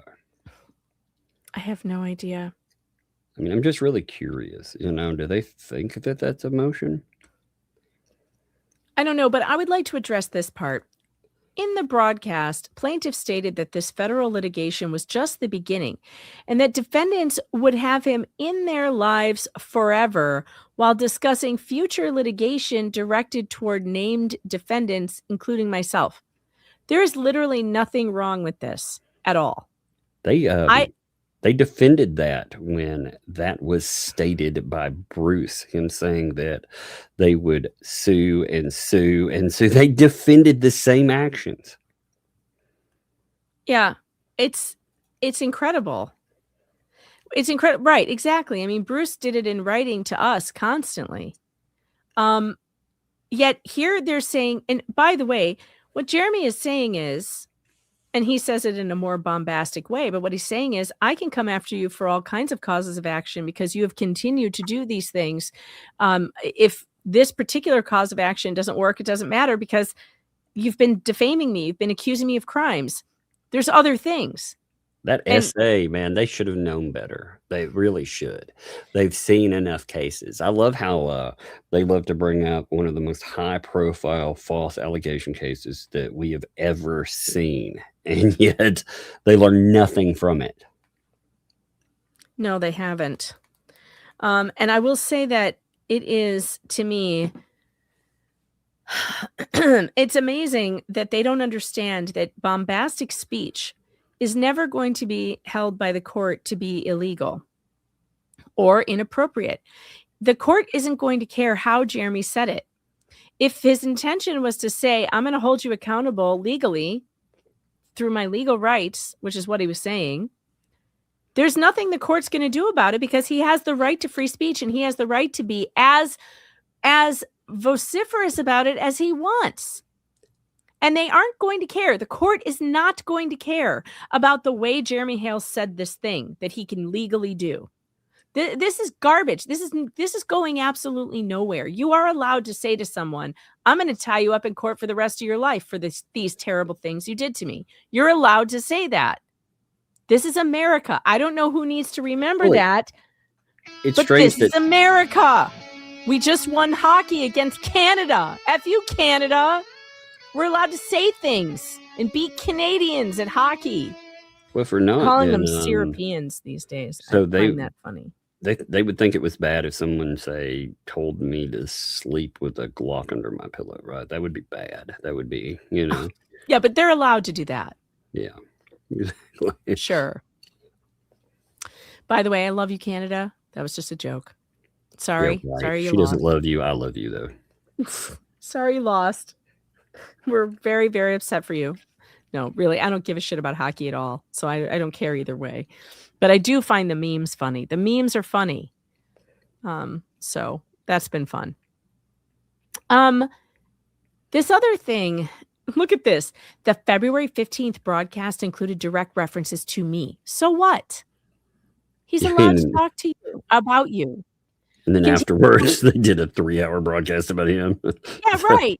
You stream about him for 3 to 5 hours every night.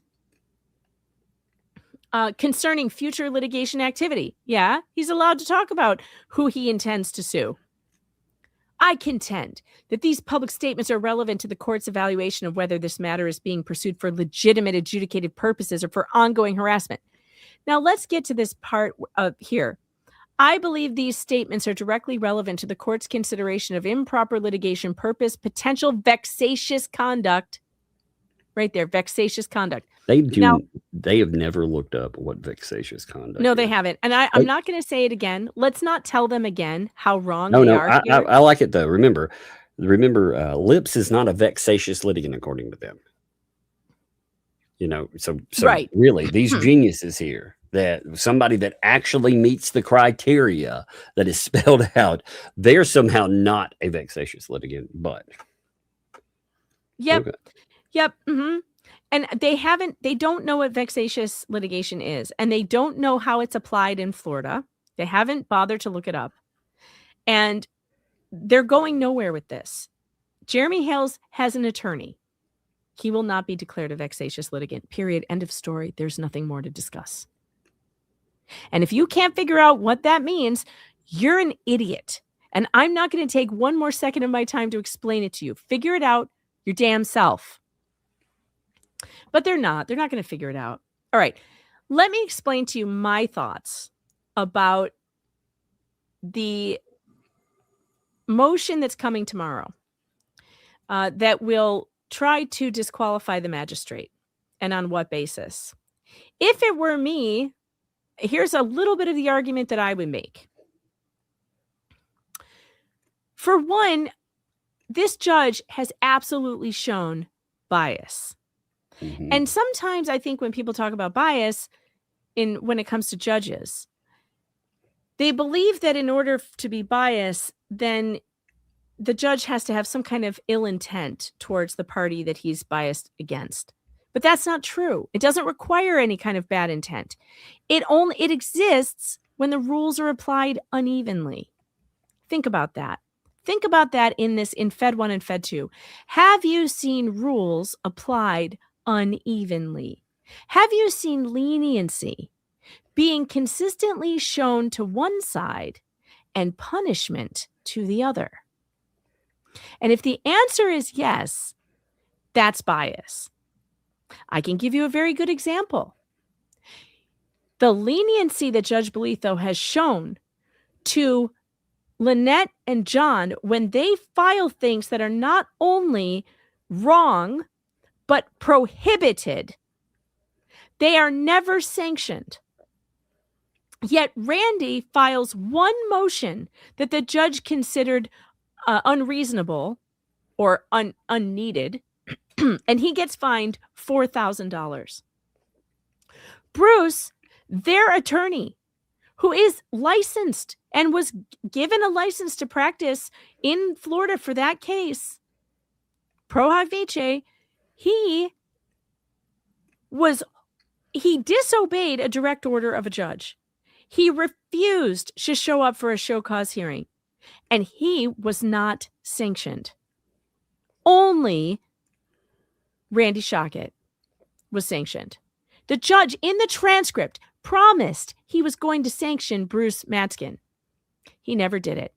That judge's decision to not follow through with what he said he was going to do actually led to Larry Foreman being sued.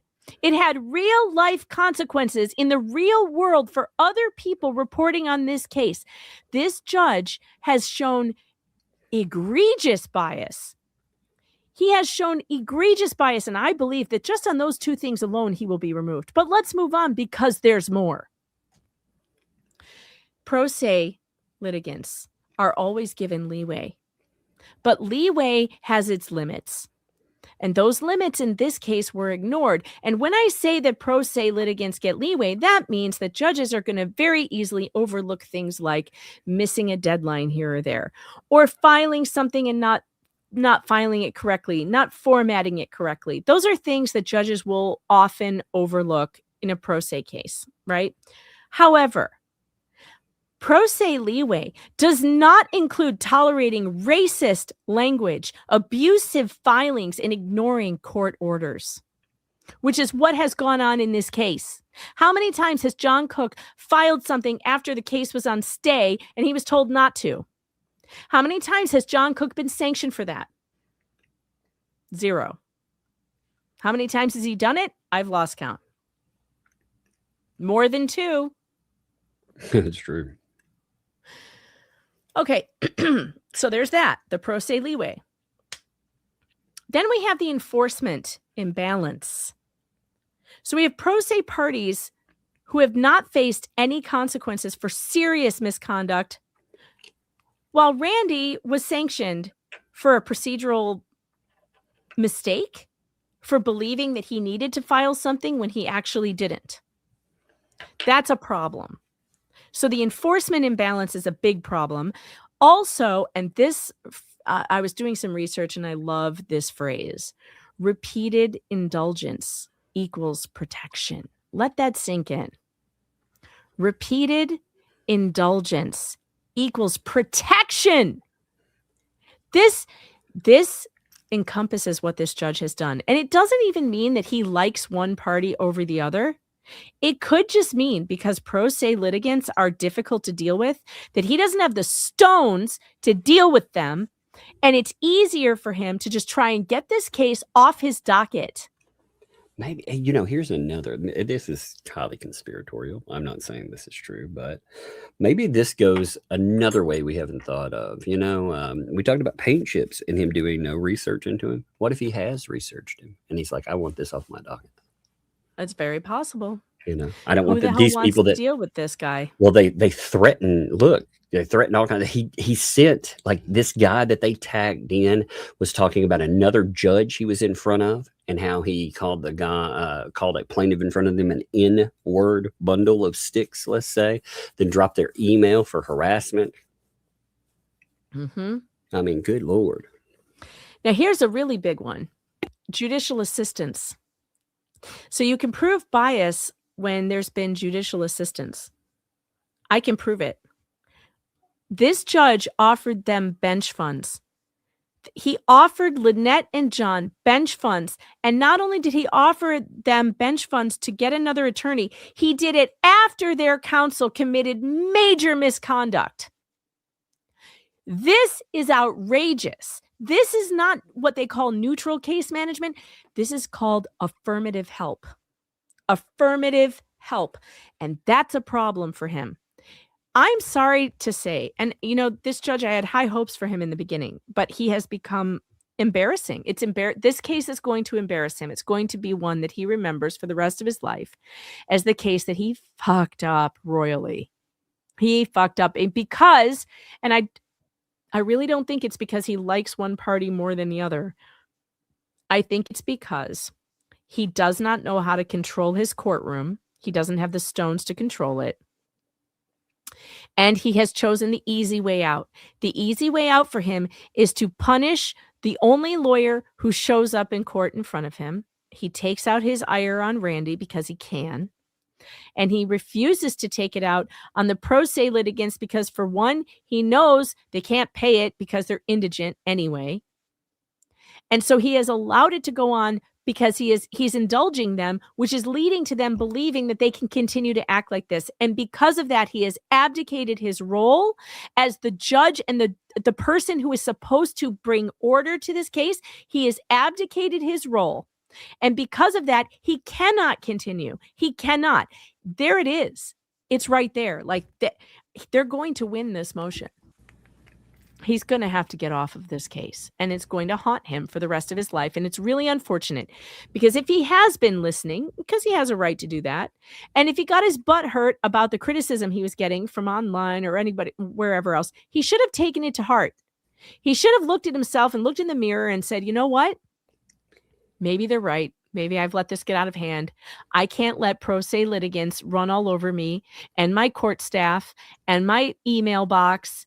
I should do something to stop this because I'm the magistrate and I can. But he didn't do that. He abdicated his responsibility. He emboldened them. He indulged them. And like a spoiled child, if you indulge them, they will continue their bad behavior. And that is what he has done. And that is what makes him totally inconsistent, incompatible for this job. Like, I don't even think he should have this job. I don't think he should be a magistrate judge. I'm not sure. I think he should go back to lawyering because he doesn't have the temperament for it. He does not have a temperament to be a judge. He doesn't have the stones to figure out who is pulling the wool over his eyes and make it stop. I don't want to be the sanctioning judge, remember? Yeah, he said that out loud. And yet he seemed to be okay with sanctioning the one party, making it go one direction, but not the other. He offered court funds to help one side. That is a huge problem. To recover from their attorney's misconduct. Mm-hmm. Think about it, you guys. That is worse than anything I've heard in this entire case. I think it's almost worse than De Thomas's, if you ask me. Offering them money, and oh my God, think about it this way: what happens? What happens? Remember, he did that after the Pensacola hearing, after he sanctioned Randy. Did that $4,000 go into the pool for the bench funds? That's a good question. I didn't think about that, but that is a good question. Could Randy have been paying potentially for that offer if somebody would have picked up? Mm-hmm. Because that's where sanctioned money goes, bench funds. It was wild to see, to read through that. I went back and read that decision because he shut down. Do you remember which one it was? 30. It's number 30 in Fed 2. I'm going to pull that up. Yeah. It's wild. For the bench fund part, it's in the, it's got the posting attached to it as well. So, yeah, I went back and read it. And it's wild because he's saying, hey, no, you can't be given an attorney. There's no way that works, but we're going to bend over backwards and try to help you get one. We're going to post about it and stuff, and for filings and other things to compensate somebody, or to make sure that when these people take it on. And again, the idea, the way it reads to me is, well, you had a free lawyer before, somebody that's doing this not on contingency, but for free. We're going to get you another one. We're going to help. How come 30's not in here? It should be in Fed 2. I looked at it. Oh, wait. It was Fed 2? I thought it was Fed 1. No, Fed 2. The bench funds? Yeah, it's Fed 2. Yeah, it's Fed 2. No, that was Fed 1. Fed 2, I'm telling you, do it. Look. Well, that's the wrong case. That shouldn't be there. You are getting the wrong person. It's in Fed 2. It shouldn't be in Fed 2. It is Fed 2. How could it be? He didn't offer them bench funds in Fed 2. Look it up. I'm telling you, you're arguing. It was Fed 1. You're wrong. Look it up. Oh, that's so weird. Why would he do it in Fed 2 when it was Fed 1? Because look, I've got it labeled. Look at the label. It's order I granted see bench it. funds to stalkers. That's what I noted the freaking Oh thing. my God. Why? So he did this in Fed 2? Yes, that's why it's very relevant to this. Wait, I don't know why I specific- thought it was Fed 1. Because it's hold on. Hold on. because they've had stuff hit and denied before. It's All in right, Fed hold on. 2, I'm going to but share this.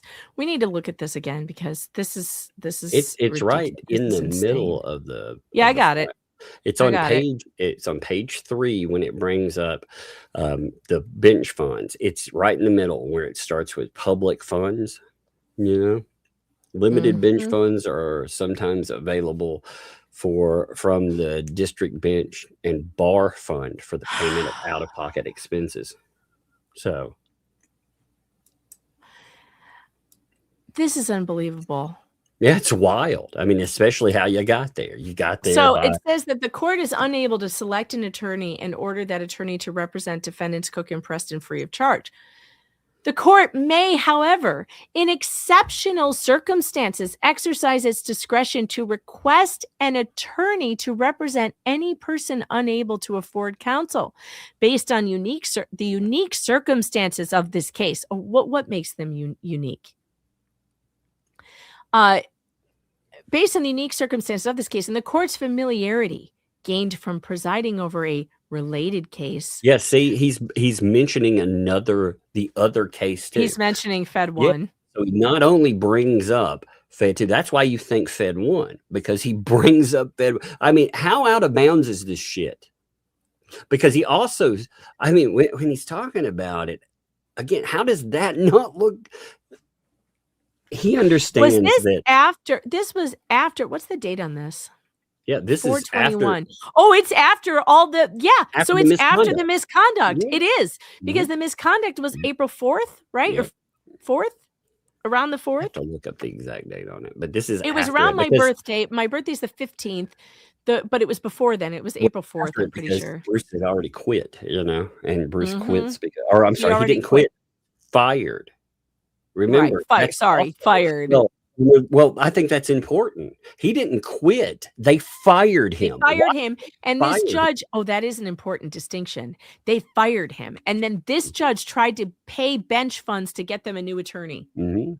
After an attorney gets fired, it's right after. I'm not going to say he was fired, quote unquote, for misconduct, but misconduct definitely.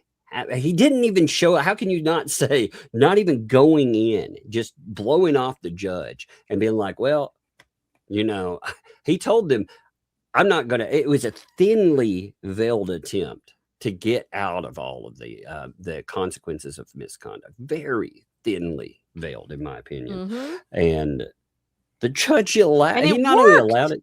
Yeah.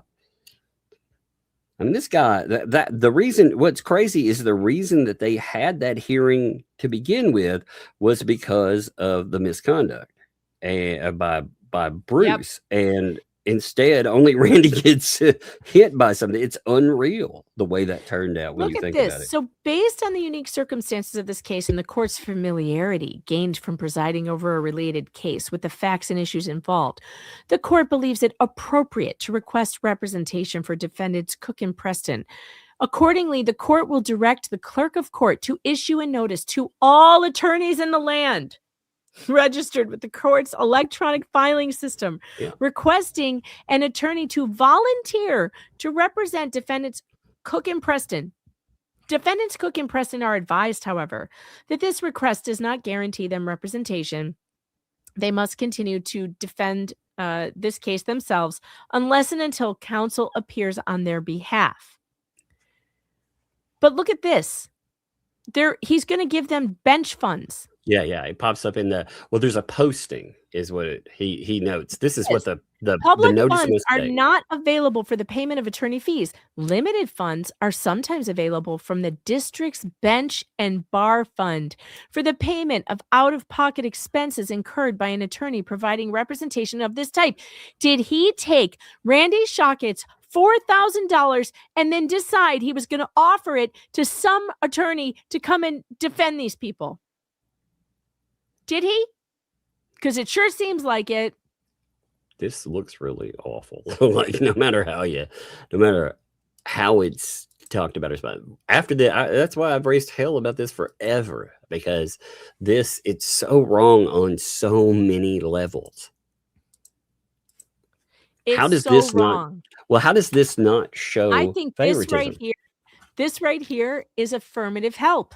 It is affirmative help. It goes beyond what a judge is supposed to do. This is judicial assistance. He can only assist a pro se defendant so far. He can only overlook certain things. He cannot turn around and offer affirmative help to them, especially after misconduct that the attorney that they allegedly hired, committed in his court. That should reflect on them. They are to blame for what their attorney does. They are. You have to take responsibility for that. They should have fired him before he did what he did and with the way he was acting, but they allowed him to continue doing it. Yes, this should be reported to the JQC. You know what? It really should be. You're right. The Judicial Commission, they should hear about this. The Florida Judicial Qualifications Commission, because this is not okay. And they should get to the bottom, by the way, the commission, of whether that judge offered Randy Shockett's $4,000 to anybody. I want to know. Because I think it's a real possibility. I mean, he had just gotten a check from Randy on what date? Let me see if I can find it. I bet I can. I'll go back to Fed 1.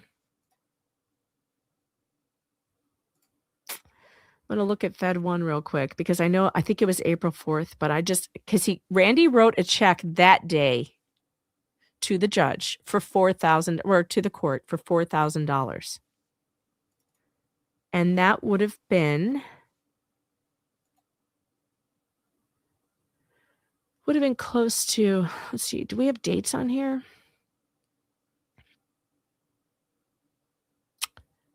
I'm looking. Hold, please.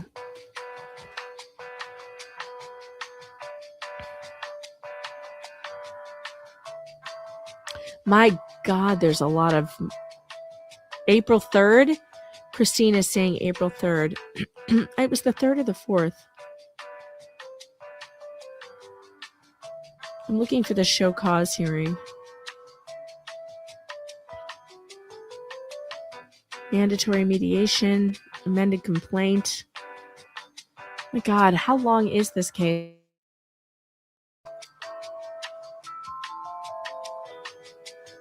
God, I'm not finding it. But I think it was either April 3rd or April 4th. So a mere 2 weeks after Randy Shockett writes a check, he suddenly has bench funds to offer to attorneys to help these people after their attorney committed major misconduct and should have been referred to the bar for it. Wow. I mean, I just think this is awful. I think it's awful. The totality of it will be interesting to see written up. We'll see what happens with it. You know. Yeah. It's also when you take on a system, you're taking on a system too. So, like I said, it'll be interesting to see that system challenged. Mm-hmm. Yeah, and I really do think that the judge, Bolitho, the magistrate, abdicated his role. And when you abdicate like that, it's funny, he called himself a potted plant. Yeah. He really has become the potted plant. He abdicated. He got off the bench and into the potted plant. He's not really a potted plant, though, because he was saying he's a potted plant because he's going to sit on the sideline quietly. That's what he meant. I'm not going to. And did he? Because, I mean, when you look what at he ended up doing was hiding behind the plant. Yeah, just hiding there, not taking action where he should, and allowing pro se litigants to trample all over the plaintiff's rights, to make the plaintiff pay thousands, probably tens of thousands of dollars more than he should have had to pay, because he allowed them to delay and delay and delay. How about all the delays that Lynette Preston asked for right before she declared bankruptcy? She knew damn well that she wasn't going to actually file whatever the thing was she was asking for more time on. I don't remember what it was, but it was that she was asking for more time and he kept giving it to her more time.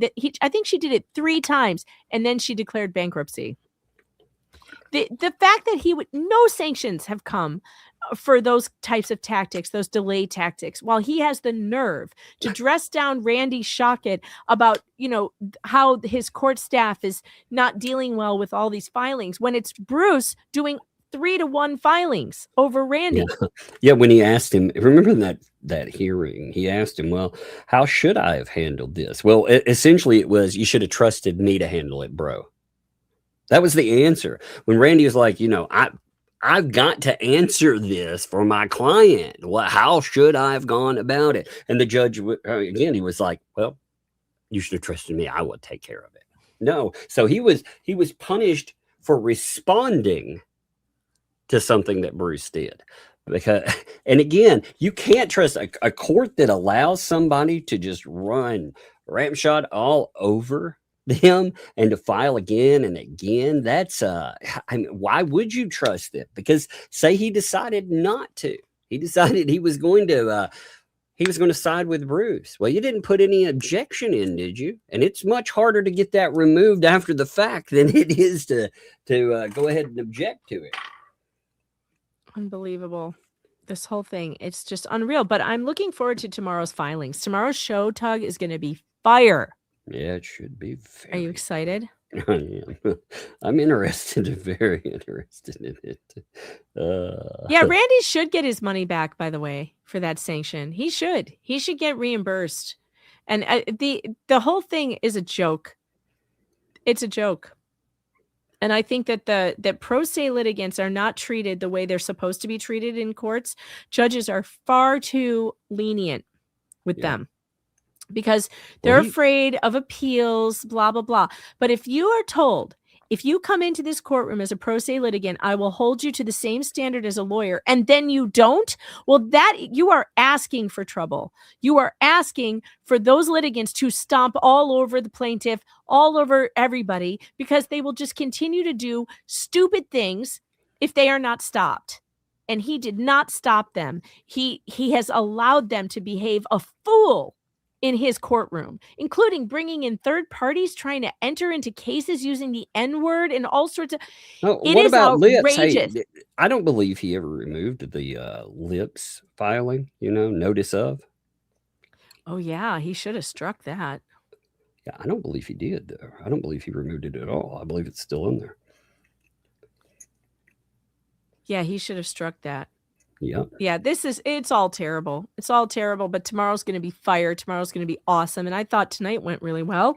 This was a fun show. We had a lot to talk about, and I'm ready to do super chats and go to bed. How about you, Tug?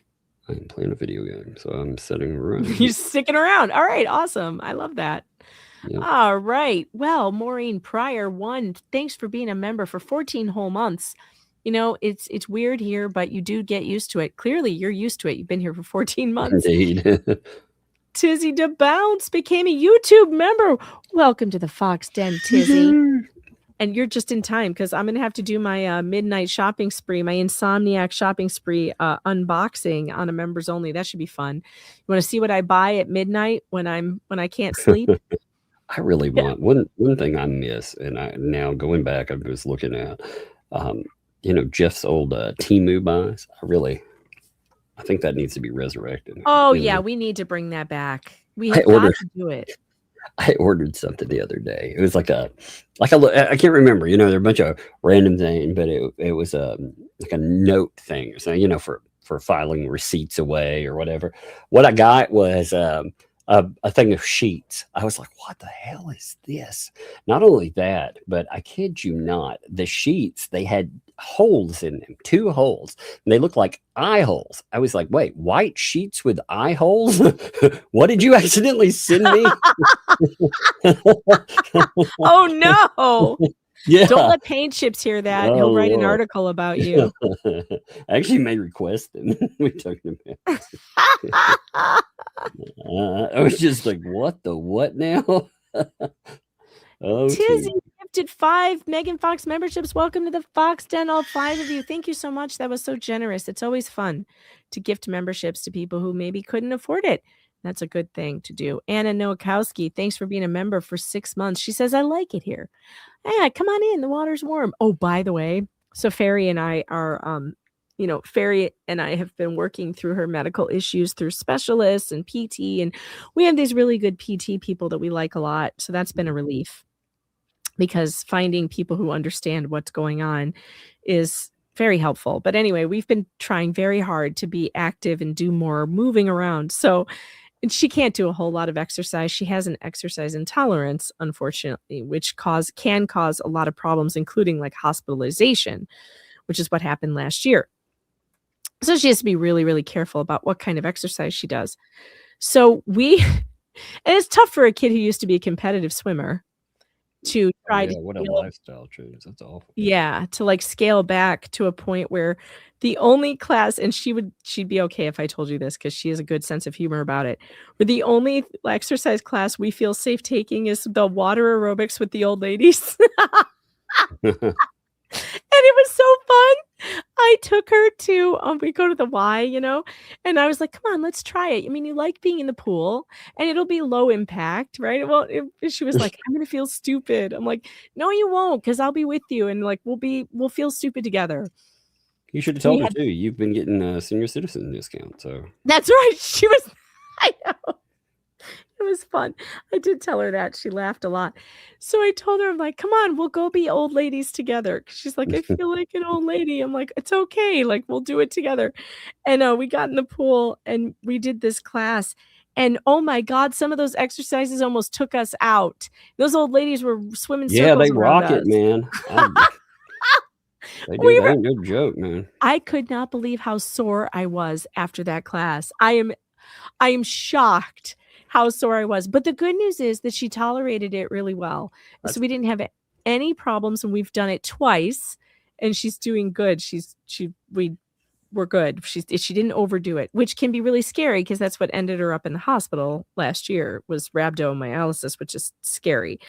So that didn't happen again. So yay us.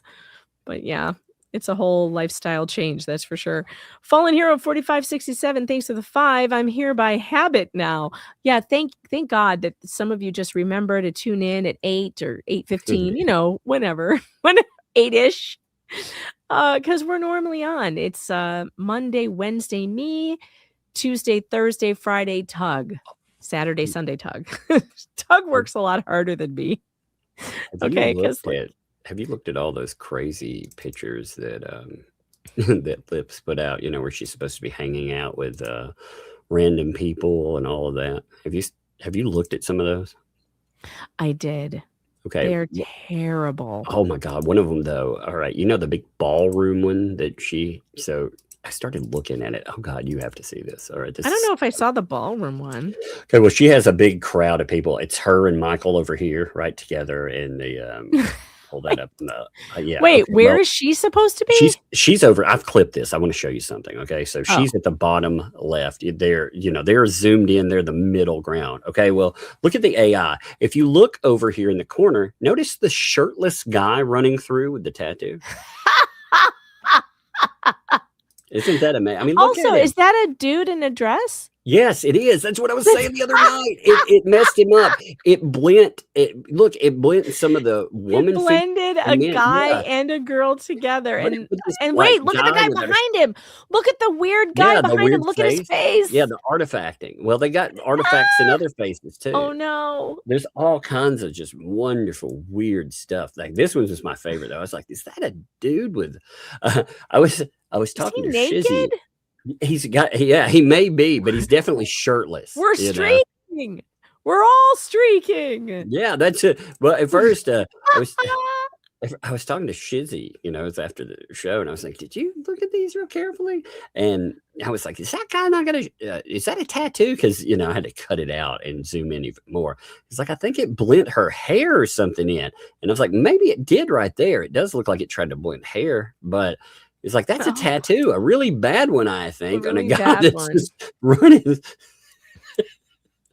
Oh my gosh, Marilyn says she lost 50 pounds with water aerobics.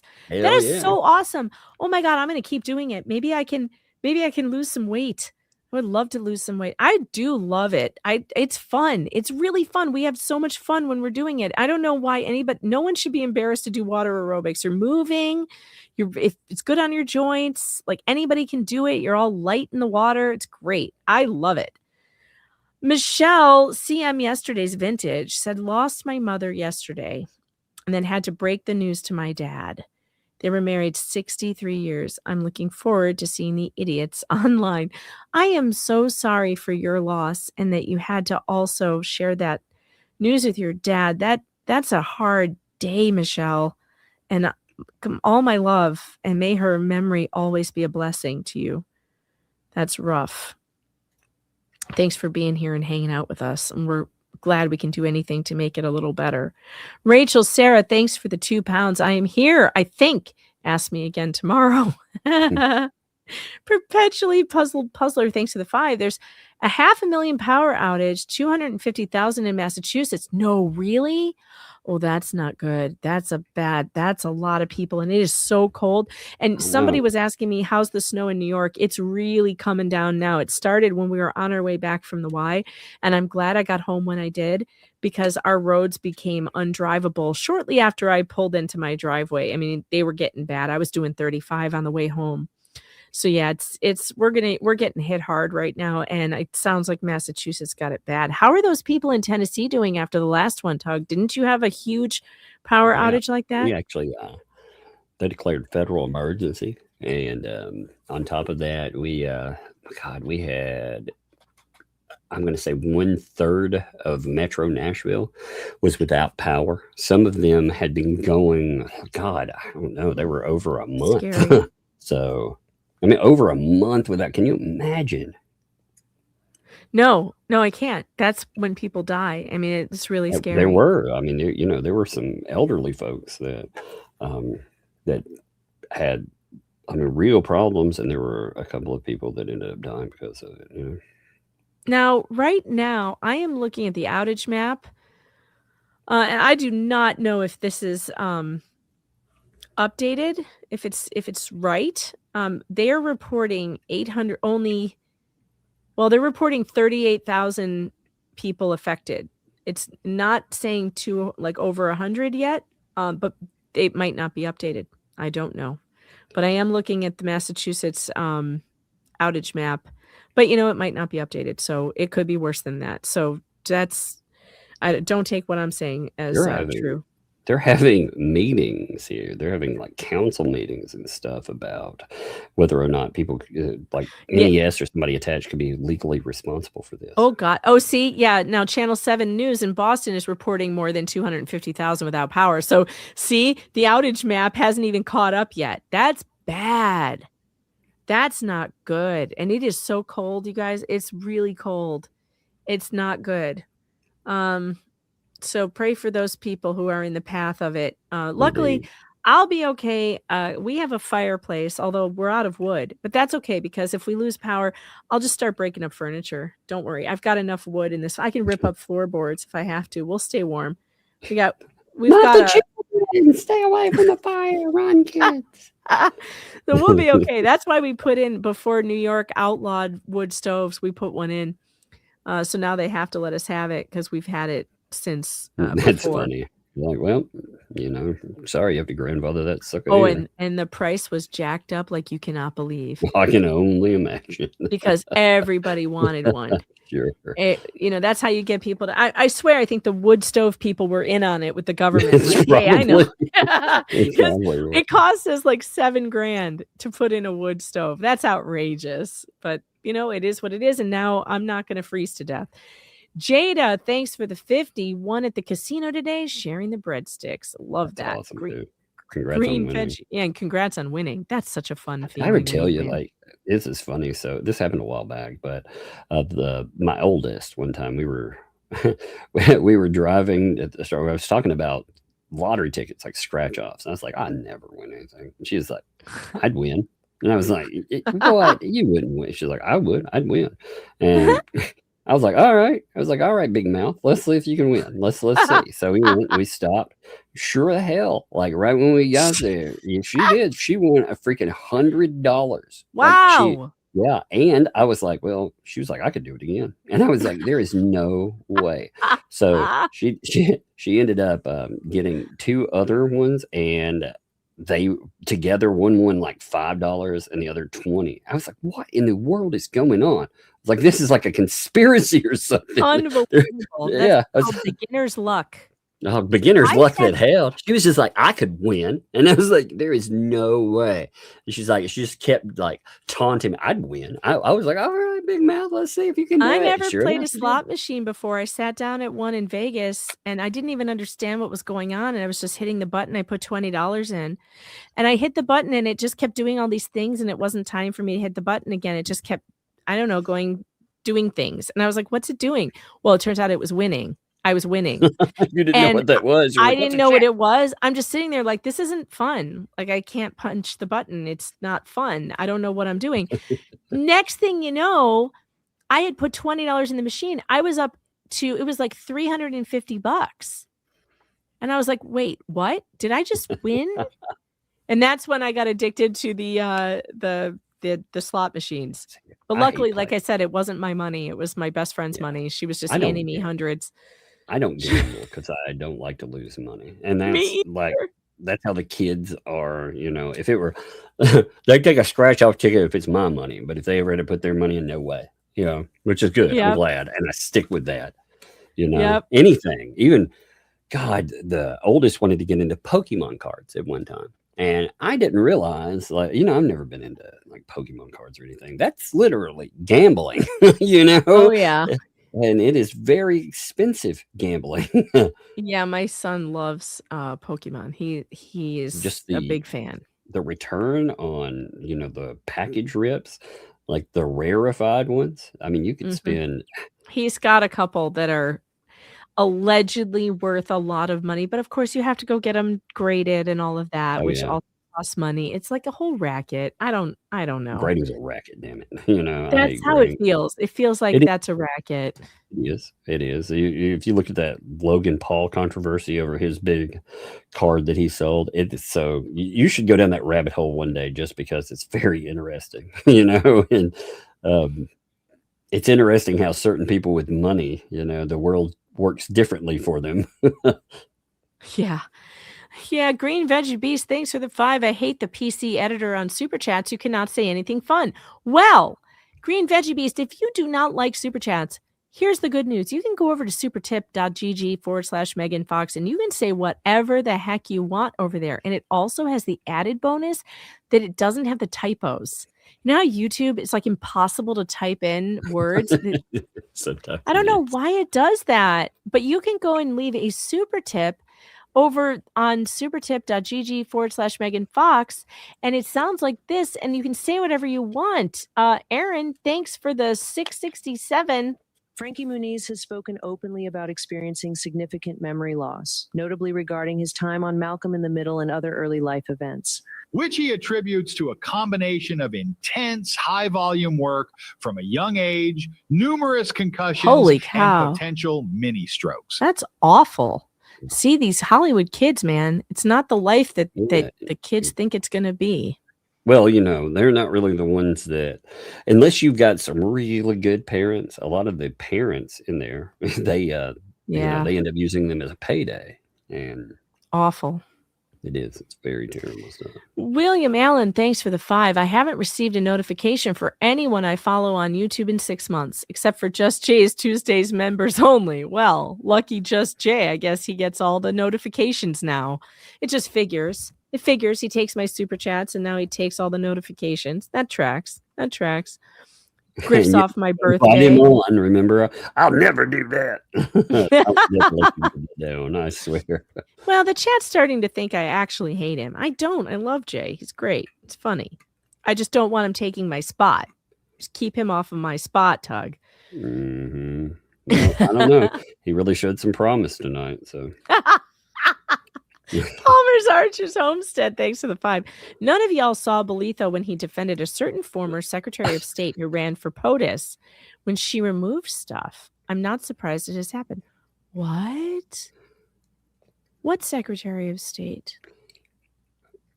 When she Hillary Clinton? That's the only former Secretary of State who ran for POTUS that I know of who's a female. Wait a minute. What did he defend her on? Was he her lawyer? Oh my God. Hold on. If that is true,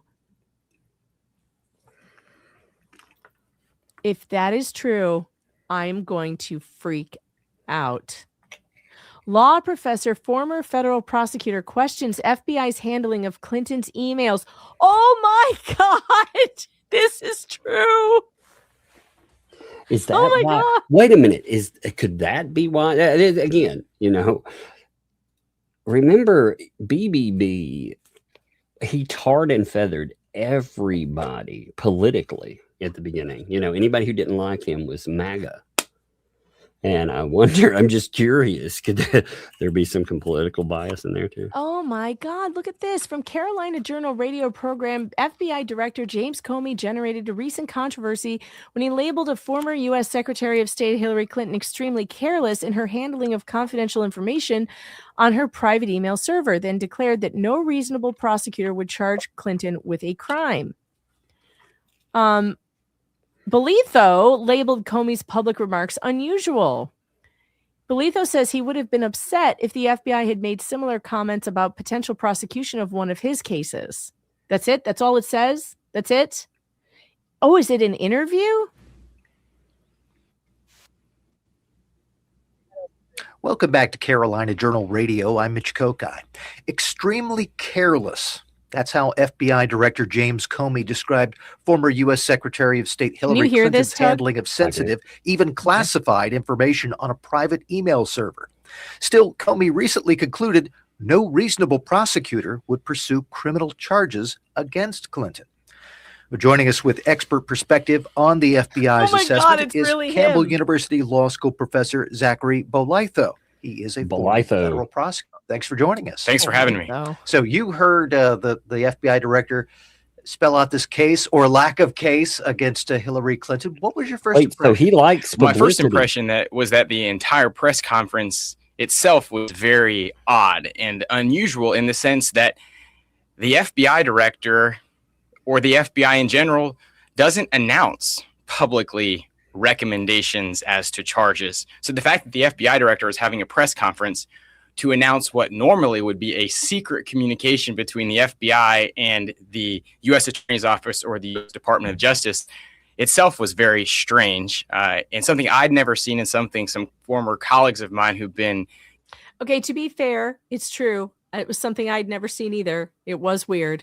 It was weird. I understand. He likes publicity. Something that people who like publicity don't like when they feel like their name has been dragged and they want somebody to blame. And they don't. If he's blaming Hales instead of blaming these people who have, including himself, I would say he's responsible for it too. Then, that could be a problem. That could be a problem. DOJ lawyers for a long time have never seen. So right away, that struck me as odd. And in a little bit, it colored the whole entire press conference because the role of the FBI is to find facts and gather information. The role of the U.S. Attorney or the U.S. Department of Justice is to look at those facts and make a determination whether under the law there is a case to be brought before the grand jury. And then if the grand jury indicts, whether you will go forward to trial. And here the FBI director was basically making the decision or announcing his decision of what should happen with the prosecution. Just very strange. Now, as a prosecutor, had that been done in one of your cases, would you have said, hey, wait a minute, that's my job? I would have been very upset because, in a sense, the FBI director has boxed DOJ into a corner because he has come out and publicly said his recommendation, he doesn't think there's a basis for a prosecution, but he says that ultimate decision is up to the Department of Justice and its prosecutors. But now if you're sitting there as a Department of Justice prosecutor, you've had the FBI director say he doesn't think there's a case. And so what are you going to do at that point? So it's painted you into a corner. And Okay, this is a fair criticism of what happened with Comey. Agreed. By the way, I want to address one super chat real quick. Yeah. This one right here. Yesterday, I super chatted Tug and asked him to give it to you for pre-birthday. Did you get it? Well, you know what, Keith? Tomorrow, super chat me and remind me. And if I forget, super chat and remind me the next time I'm on too. And one day I'll remember. Thanks. I appreciate the reminder. I would say that these, I'm never going to get it, Keith. But thank you for sending me the 5 here. I appreciate that.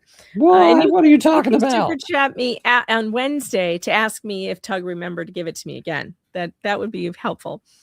But I would say that in this particular case, this is a reasonable thing for a prosecutor to say. It was weird what Comey did, and it was very unusual. So far, he's not really taking a side other than to say that was not protocol.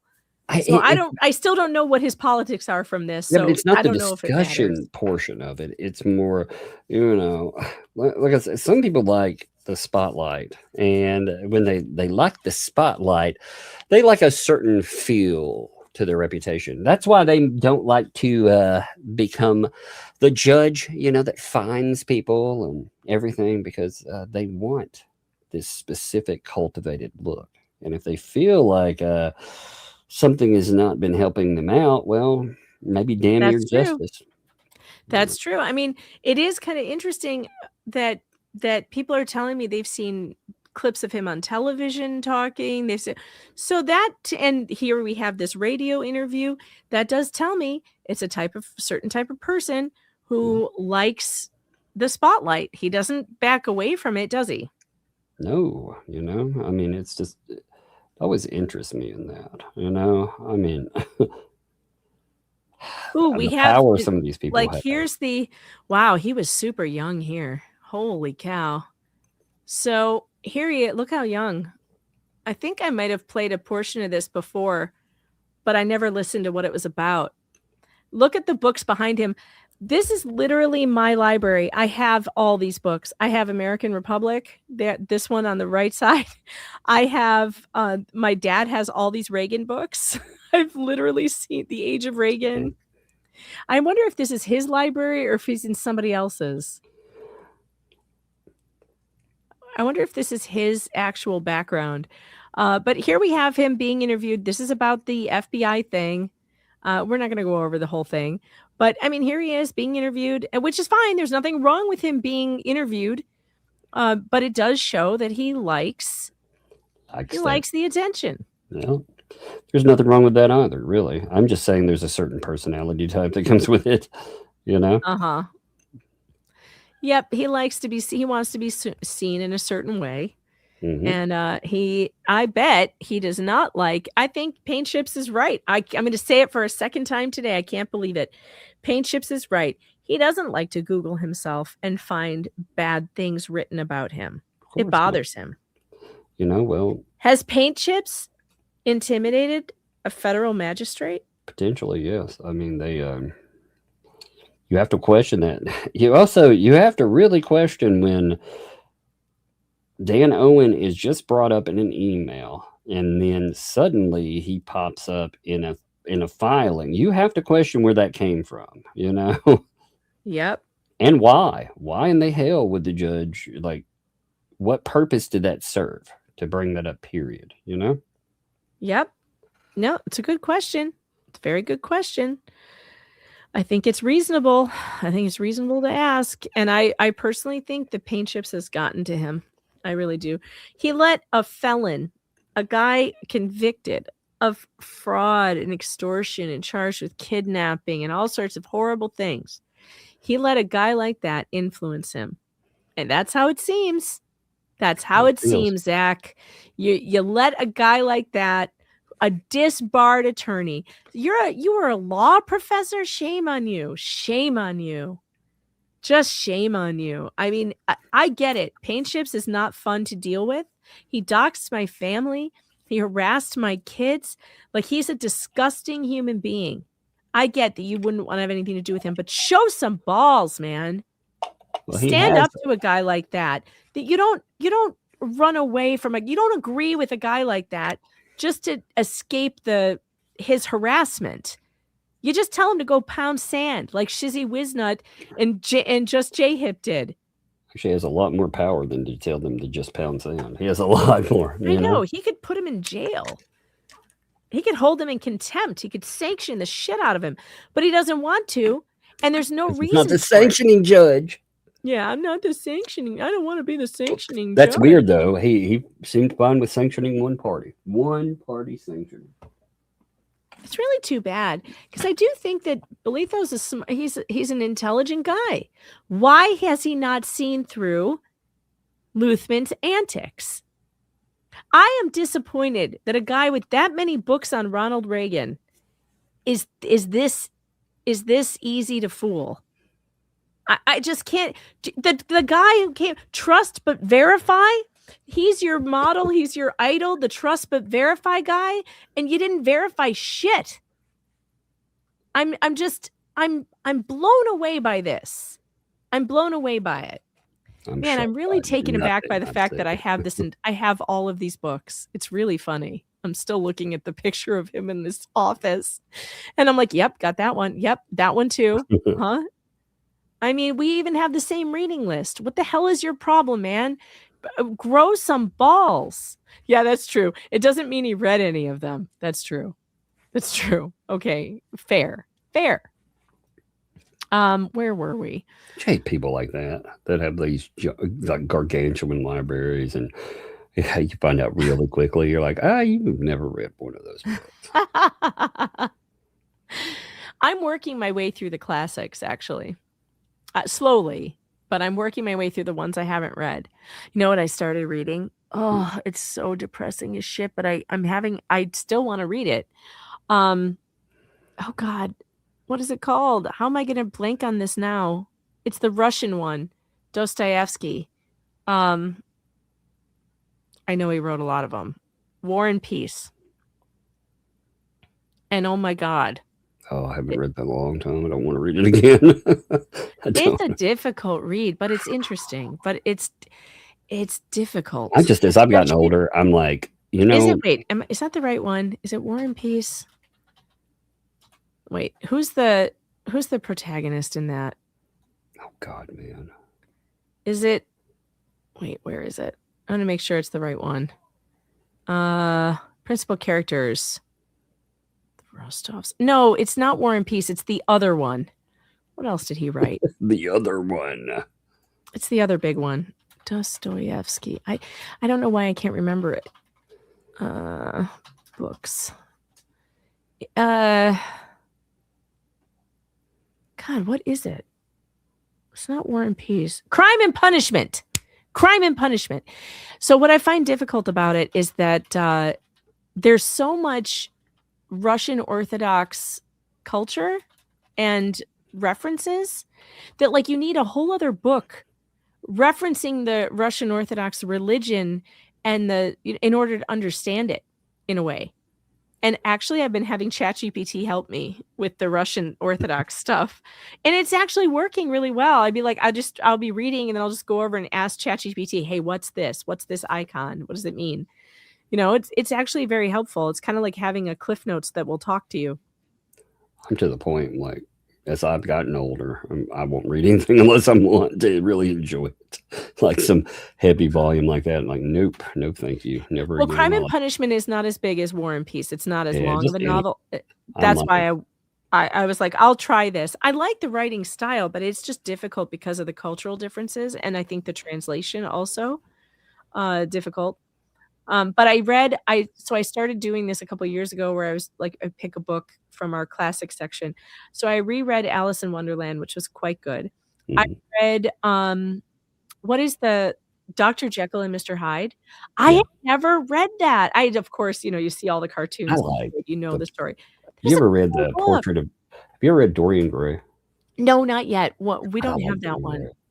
I bet that one I is. I love know it. the story, what it's about.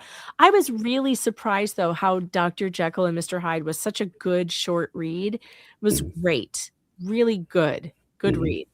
Well, the Invisible Man, all those classics like that. Dracula, that's just a good book. I like All the- Frankenstein. Frankenstein is Yeah, Frankenstein. She was a very talented writer. Oh, It was a Mary good commentary Shelley. on the time. Yeah. Amazing book. That book. And when you take into consideration that Frankenstein was written over a weekend. Did you watch They that were new Frankenstein amazing. adaptation from Netflix? No, but I want to. I want to. It looks interesting to me. I like his style. I'm surprised that it would have done really well if they would have given it a release in theater. Yeah. I mean, it was good. Nothing gets released in a theater anymore except for the Marvel movies, really. Oh, like it the sucks, big that blockbusters. 28 years later, they've had a second one come out recently, and the second one didn't do, that'd be like the fourth movie, but the second one didn't do that great in theaters. The first one did gangbusters, when it came back. Drop a second one. Second one was great. I loved it, by the way. Seeing Ray Fiennes always fun to watch in something, but they teased in the third one, Cillian Murphy, Oppenheimer, all that. That's where he got his start. And they were, they were basically telling you, hey, this third movie was going to have him back. That's where, he essentially started his film career. And now we may not get that movie. And the whole point is to all of that. Netflix showed some interest, and the director is like, no, I've got to have theatrical release or nothing. And I'm like, no, make that damn movie. We finished the Night of the Seven. Nights of the Seven. That was good, man. That was really What good. is it? Kingdoms. It was amazing. If you guys have not seen that, it is not your typical Game of Thrones spinoff. There's very little. Every episode's got one. It's very like violent. Yeah, very it's got let's see, the man's in the second one. It's got the projectile pooping. Oh, yeah. In the first. It's short. It's a short part. But it's not gross like Game of Thrones was as far as like hot, like really sexual stuff. Yeah. They just it's more violence. But it's such a good story. I definitely still wouldn't have your kids in the room if you're watching it. The length of it too is really good as far as show. It's been renewed for a second season. Did you? It should have been. Yeah. It's good though. You can watch like 30-minute episodes. It's like, wow, that Game of Thrones style with a 30-minute episode is amazing. Yeah, it was good though. Really good. And episode 5 was unbelievable. It was so good. So if you guys have not seen Night of the Seven Kingdoms, you need to see it. It's really good. Just like that whole show impacts everything with Game of Thrones. They're talking about another Game of Thrones show too. They're talking about doing Aegon the Conqueror finally. So they should. Yes. Oh, they should. I mean, they've got a good thing going, and as long as they keep the stories, telling good stories, they should keep doing it. I enjoy it very much. I especially love the dragons, man. I do. I'm just afraid they're gonna, they've gone so off book, because they that always scares me, because that's what happened with Game of Thrones. They ran out of material. Well, with this, they're trying to bulk the material, and I do like House of Dragons, but my God, they bulked that material up. You see, I don't know because I haven't read the books, so maybe it's better if you haven't, to enjoy. That book. I don't know. I think you would really like the House of the Dragon stuff because it's written. Oh, I probably would. If I had time to read, I would read so much more. I love to read. I love to read. I just don't have the time that I used to have. Most of it, but that's true. The method that it's written, though, but then how could I keep up with my YouTube? If I listen to YouTube all day, how else do I keep up with the anti-Hales ecosystem and all the gifted creators out there reporting on them? I have to spend all of my time doing that. Mistress Loon, thanks for the 5. No grift like a snow grift, doing my part from the snowy Jersey Shore, deep in Cape May County, where we have a foot of snow. Indeed. We don't do snow. Sigh. Yeah, my friend in New Jersey said everyone in Jersey is freaking out. He's from Chicago, so he's not freaking out. Pon M. Bear, thanks for the 5. I'm about 10 minutes behind on things, but stop screwing up the Megan. You sound beautiful, Megan. Aw, thank you. It's funny you said the Megan. My mother-in-law used to call me the Megan. That's what she used to call me all the time. It's the Megan. It was so cute. She's done that ever since she met me. William Allen, thanks for the 5. Oh, Paint Chips took a position in the federal pen over and over and over. Yep, he sure did. That's what he said. He wrote about it. Bonnie Heron, thanks for the 2. When did Paint Chips become a spokesman for them? Oh, they just don't care. They'll let any asshole speak for them.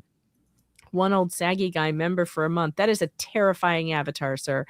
Keep replaying the intro at 1.5 times. Can't stop replaying it. I've never listened to it at 1.5 times. I should try it.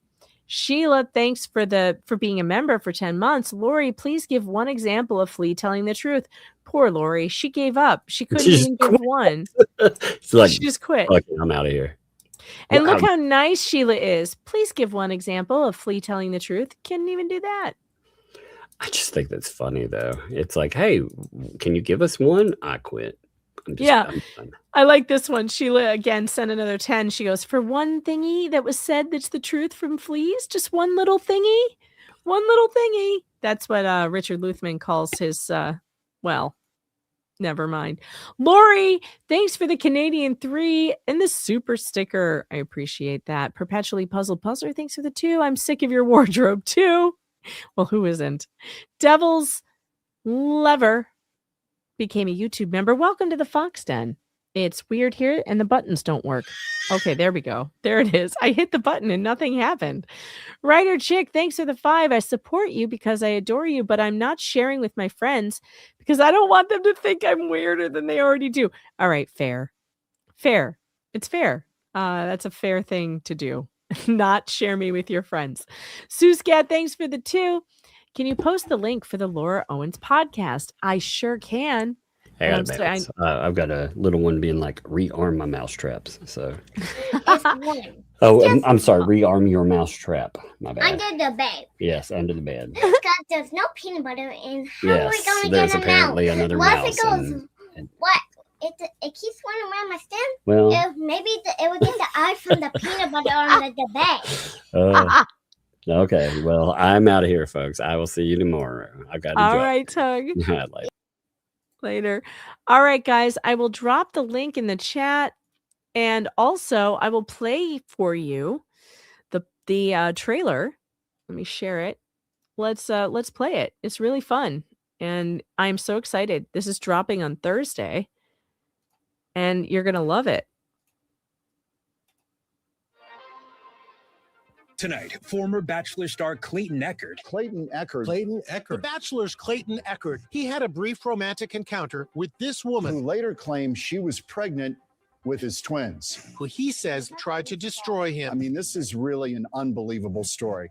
I have done nothing except get pregnant by the fucking Bachelor!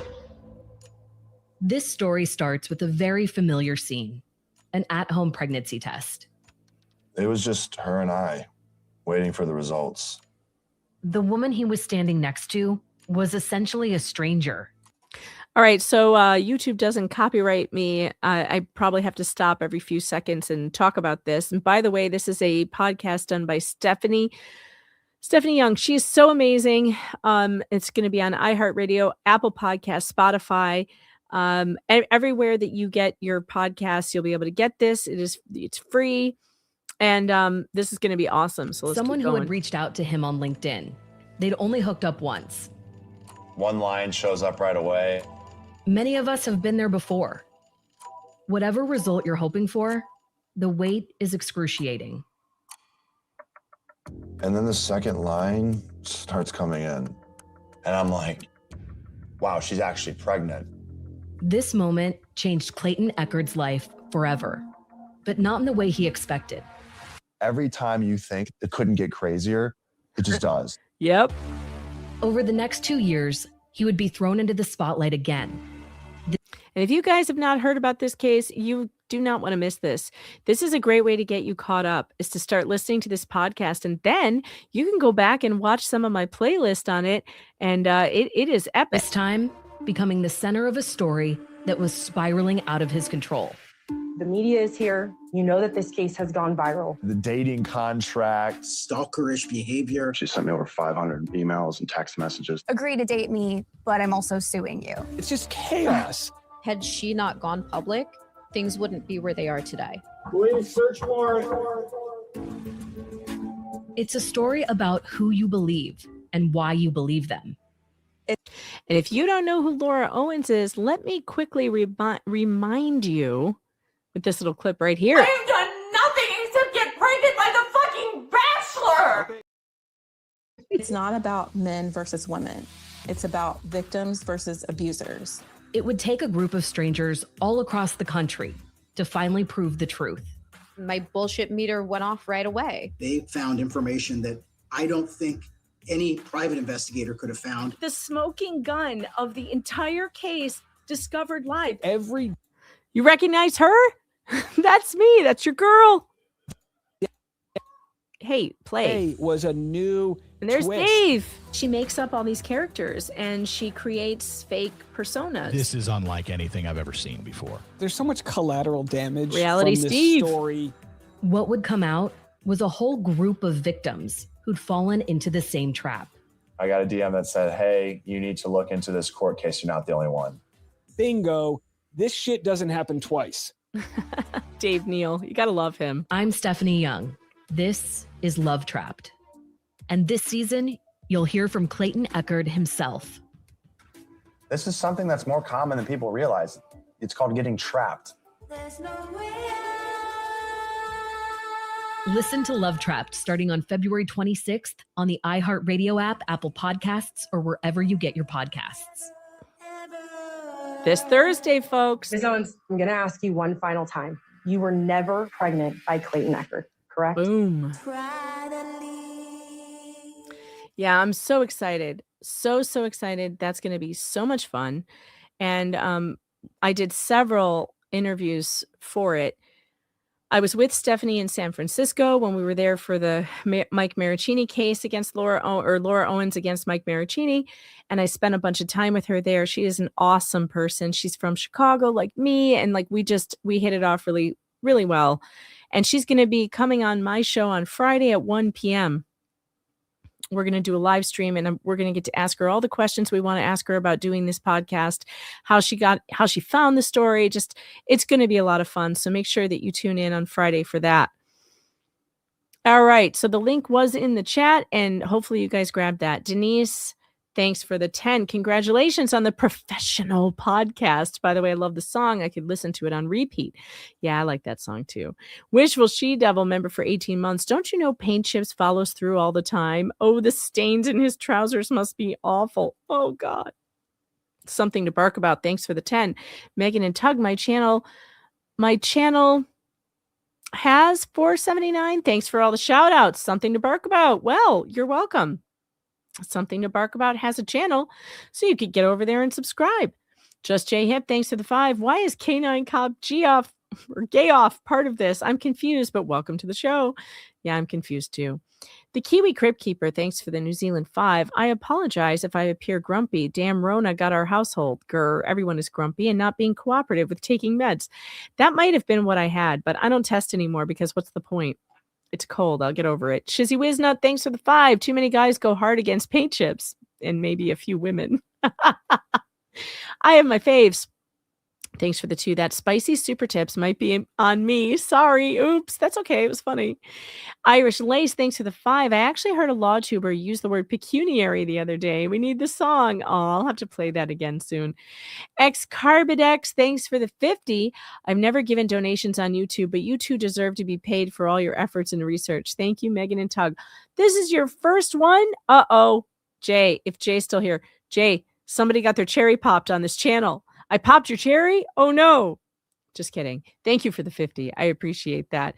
That's a pretty awesome donation for your first time. And Craig Bucalo, another 50. Wow, Megan's show just went up in class. Was that when Jay showed up? William Allen, thanks for the 5. It's Megan's new co-host, Just Jay. Oh my God. Can you imagine? What a shit show that would be. Queen B, thanks for the 10. Love listening to you and Tug. Can't miss it. Sorry I was late tonight.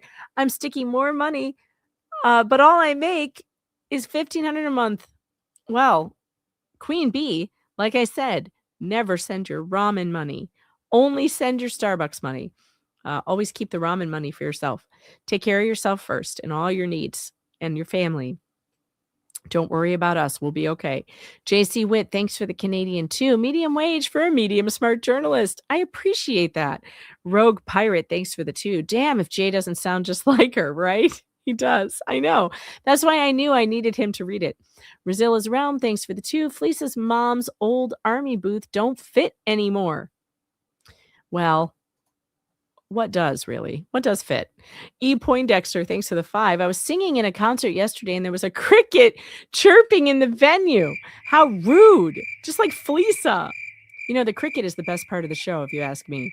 Tracy Wilden gifted 5 Megan Fox memberships. Welcome to the Fox Den, just in time for me to do a members only unboxing stream for all the stuff I bought when I couldn't sleep. MQs, thanks for the 2 for JJ Bean's birthday. Awesome. Love that. Send me his birthday money all day long. I'll take it. William Allen, thanks for the 10. The worst part of the bench fund's ruling is that early in Fed 1, when asked for an appointed lawyer, he ruled she demonstrated the knowledge and capabilities to represent herself. Did he? I thought he just said, we don't do that. You can't get an appointed lawyer in a civil case. But I'll have to go back and look because maybe he did. Palmer's Archer Homestead, thanks for the 2. It's my birthday, 69. Well, 69? What a year. Happy birthday. From both of us to you. Happy birthday. Very good. May all your dreams come true. Happy birthday. Happy birthday. We love to have you here. We do. Happy birthday. Here's to another year. Happy 69th. We really love having you here, Palmer's Archer Homestead. I always add an extra S in there to the Archers for some reason. I'm never going to say it right. I always say Palmer's Archers Homestead, and there's no S there. But it's just a thing I do. I can't stop. I don't know why. SF, member for 15 months. Is that a group picture at the Overlook Hotel? It's just an AI picture. Nana Misty, thanks for the 5. Megan, I have lupus, and I have found that Tai Chi has been great exercise for me. You and Fairy should try it. Hugs to you all. You know, they have a Tai Chi class at the Y, which we have wanted to try out, but it's been pretty early in the morning. And one of her issues is that she really has a very difficult time waking up early in the morning. And almost all of the stupid specialist appointments are super early. So when she doesn't have to get up that early, I let her sleep because it's rough for her in the morning. She's really not a morning person. And so, you know, we have to be careful with that. But if they ever move it to the afternoon, we will definitely try it. Maybe we should try a YouTube video. Sassy Mac, thanks for the 2. Burn the clothes you guys don't want anymore. LOL. Perpetually Puzzled Puzzler. In Massachusetts, you can gauge storm severity by how many Subway stores are closed, like Waffle Houses in the South. That's funny. And Kendar Gottsinger, thanks for the 10. Can I ask for some prayers? I had a biopsy today on the way home. I found out my sister Carol was being taken to emergency room with heart and breathing issues. I love listening for distractions. I'm so sorry, Kenda. I'm so sorry that happened. But yes, absolutely. The chat is here for you. And the chat will send up their prayers and their well wishes and come hang out with us anytime if you need to be distracted. And I hope that your sister is going to be doing well, and you too. Hopefully the biopsy will be normal and everything will be fine. Keith Peavy House, thanks for the 5. Oh yeah, the pre-birthday money. No, I didn't get it, but I did get this one. So thanks for that. Let's move on to the super tips. We have a couple of them here. Sassy Mama C, thanks for the 10. I think he's extremely perturbed over all the potted plant jokes. What a crybaby bitch. He could have leaned into it and made money. Yeah, he has his nuts all twisted in those roots, especially when the memes came out, which means he has a big ego because nothing else big. He's probably jealous of Jeremy's 2-inch pipe. He definitely went from a potted plant to Little Shop of Horrors when Jeremy started selling those toy singing plants. No sense of humor. I miss the toy singing plants. I never saw those. How did I miss that? And of all the things to get butthurt about, like the potted plant memes, he literally called himself a potted plant, which was a joke. He told the joke. I doubt that that's what he's mad about. I think he just, I think what he's worried about is what Tug said. Maybe he did look up Luthman. Maybe he realized and saw what kind of horrible, harassment this guy does to people for their entire, like he'll just do it for years. He just decided he didn't want any part of it. I think paint chips intimidated him. Rylan Poole, thanks for the 5. If you're going to grift super tips, playing them before the last 10 minutes of the show is a great way to encourage people to buy more of them. BTW. I sent one on Thursday before Flux said she was sick. That's a great idea, Rylan. It's a really good idea. And I think I will do that. I will take you up on that. That's a great idea. And here's the one you sent for Flux that I missed. Hello, Mrs. Fox. I discovered through Nick's show that you are not actually a lawyer. I have unfortunately missed many of your streams while trying to process this trauma. Have you heard his new music? I have, and I love Pressure Queen. Pressure Queen is my favorite. SF, thanks for the 5. The judge just hates this case so much. Yeah. And instead of punishing the people abusing the court process, he wants to punish Jeremy Hales for bringing the case. I think it's more nuanced than that. I think that it's easier to punish Jeremy and his attorney because they play by the rules. And Jeremy has an attorney. All these other pro se litigants, they don't have attorneys, and it's not easy to punish pro se litigants. They're usually, you can't collect from them. And they're indigent and idiots. So it's much easier to go after the lawyer. And the only lawyer in this case is Randy Shockett. Well, the only one who's not disbarred. Rosilla's Realm, thanks for the 5. Welcome to the Leavenworth Express, and keep your hands behind you at all times. Enjoy your trip to your cell and phone. Its former residents included Al Capone. Take time to enjoy your forever home.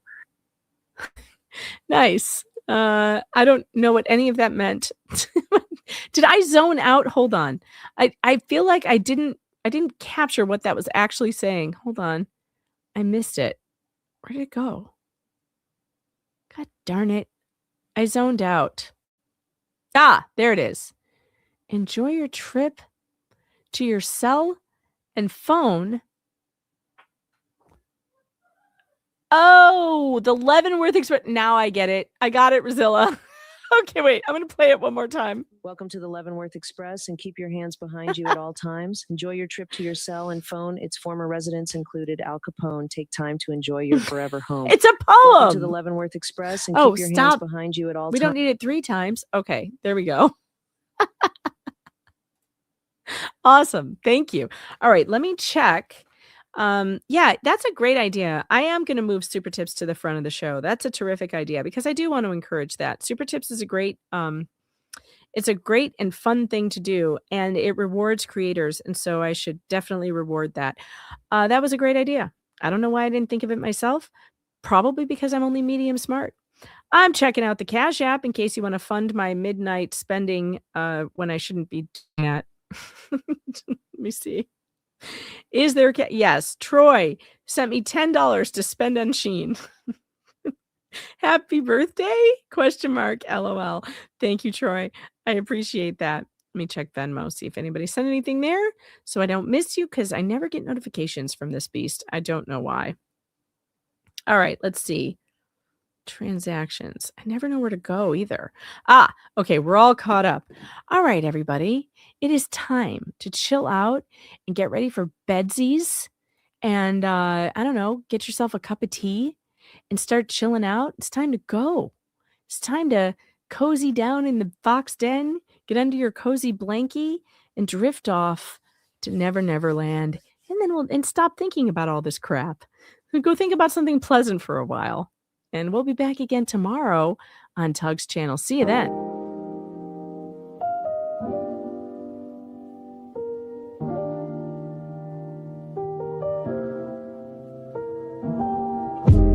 We watched them lie, we watched them cry, fake ass tears in the courtroom sky. Grifters grift, lawyers spin, but the fox didn't always clocks the sin. Bad fate takes and crocodile please. Everybody innocent, everybody please, but we saw the receipts, we rolled the tape. Now it's time to let the bullshit wait. In the fox den lake, we vibe, we grin and laugh at frauds. Let the truth sink in. Screens go dark, but we'll be back. Same wild court, same unhinged act. In the fox den lake, we vibe, we grin and laugh at frauds. Let the truth sink in. Screens go dark, but we'll be back. Same wild court, same unhinged act. Super chat's done, the gavel's down. All the clowns left the courtroom town. Sleep real tight, don't let them pretend. Good night from the fox den, see you again. Bad fate takes and crocodile please. Everybody innocent, everybody please, but we saw the receipts, we rolled the tape. Now it's time to let the bullshit wait. In the fox den late, we vibe, we grin, laugh at frauds. Let the truth sink in. Screens go dark, but we'll be back. Same wild court, same unhinged act. In the fox den late, we vibe, we grin, laugh at frauds. Let the truth sink in. Screens go dark, but we'll be back. Same wild court, same unhinged act.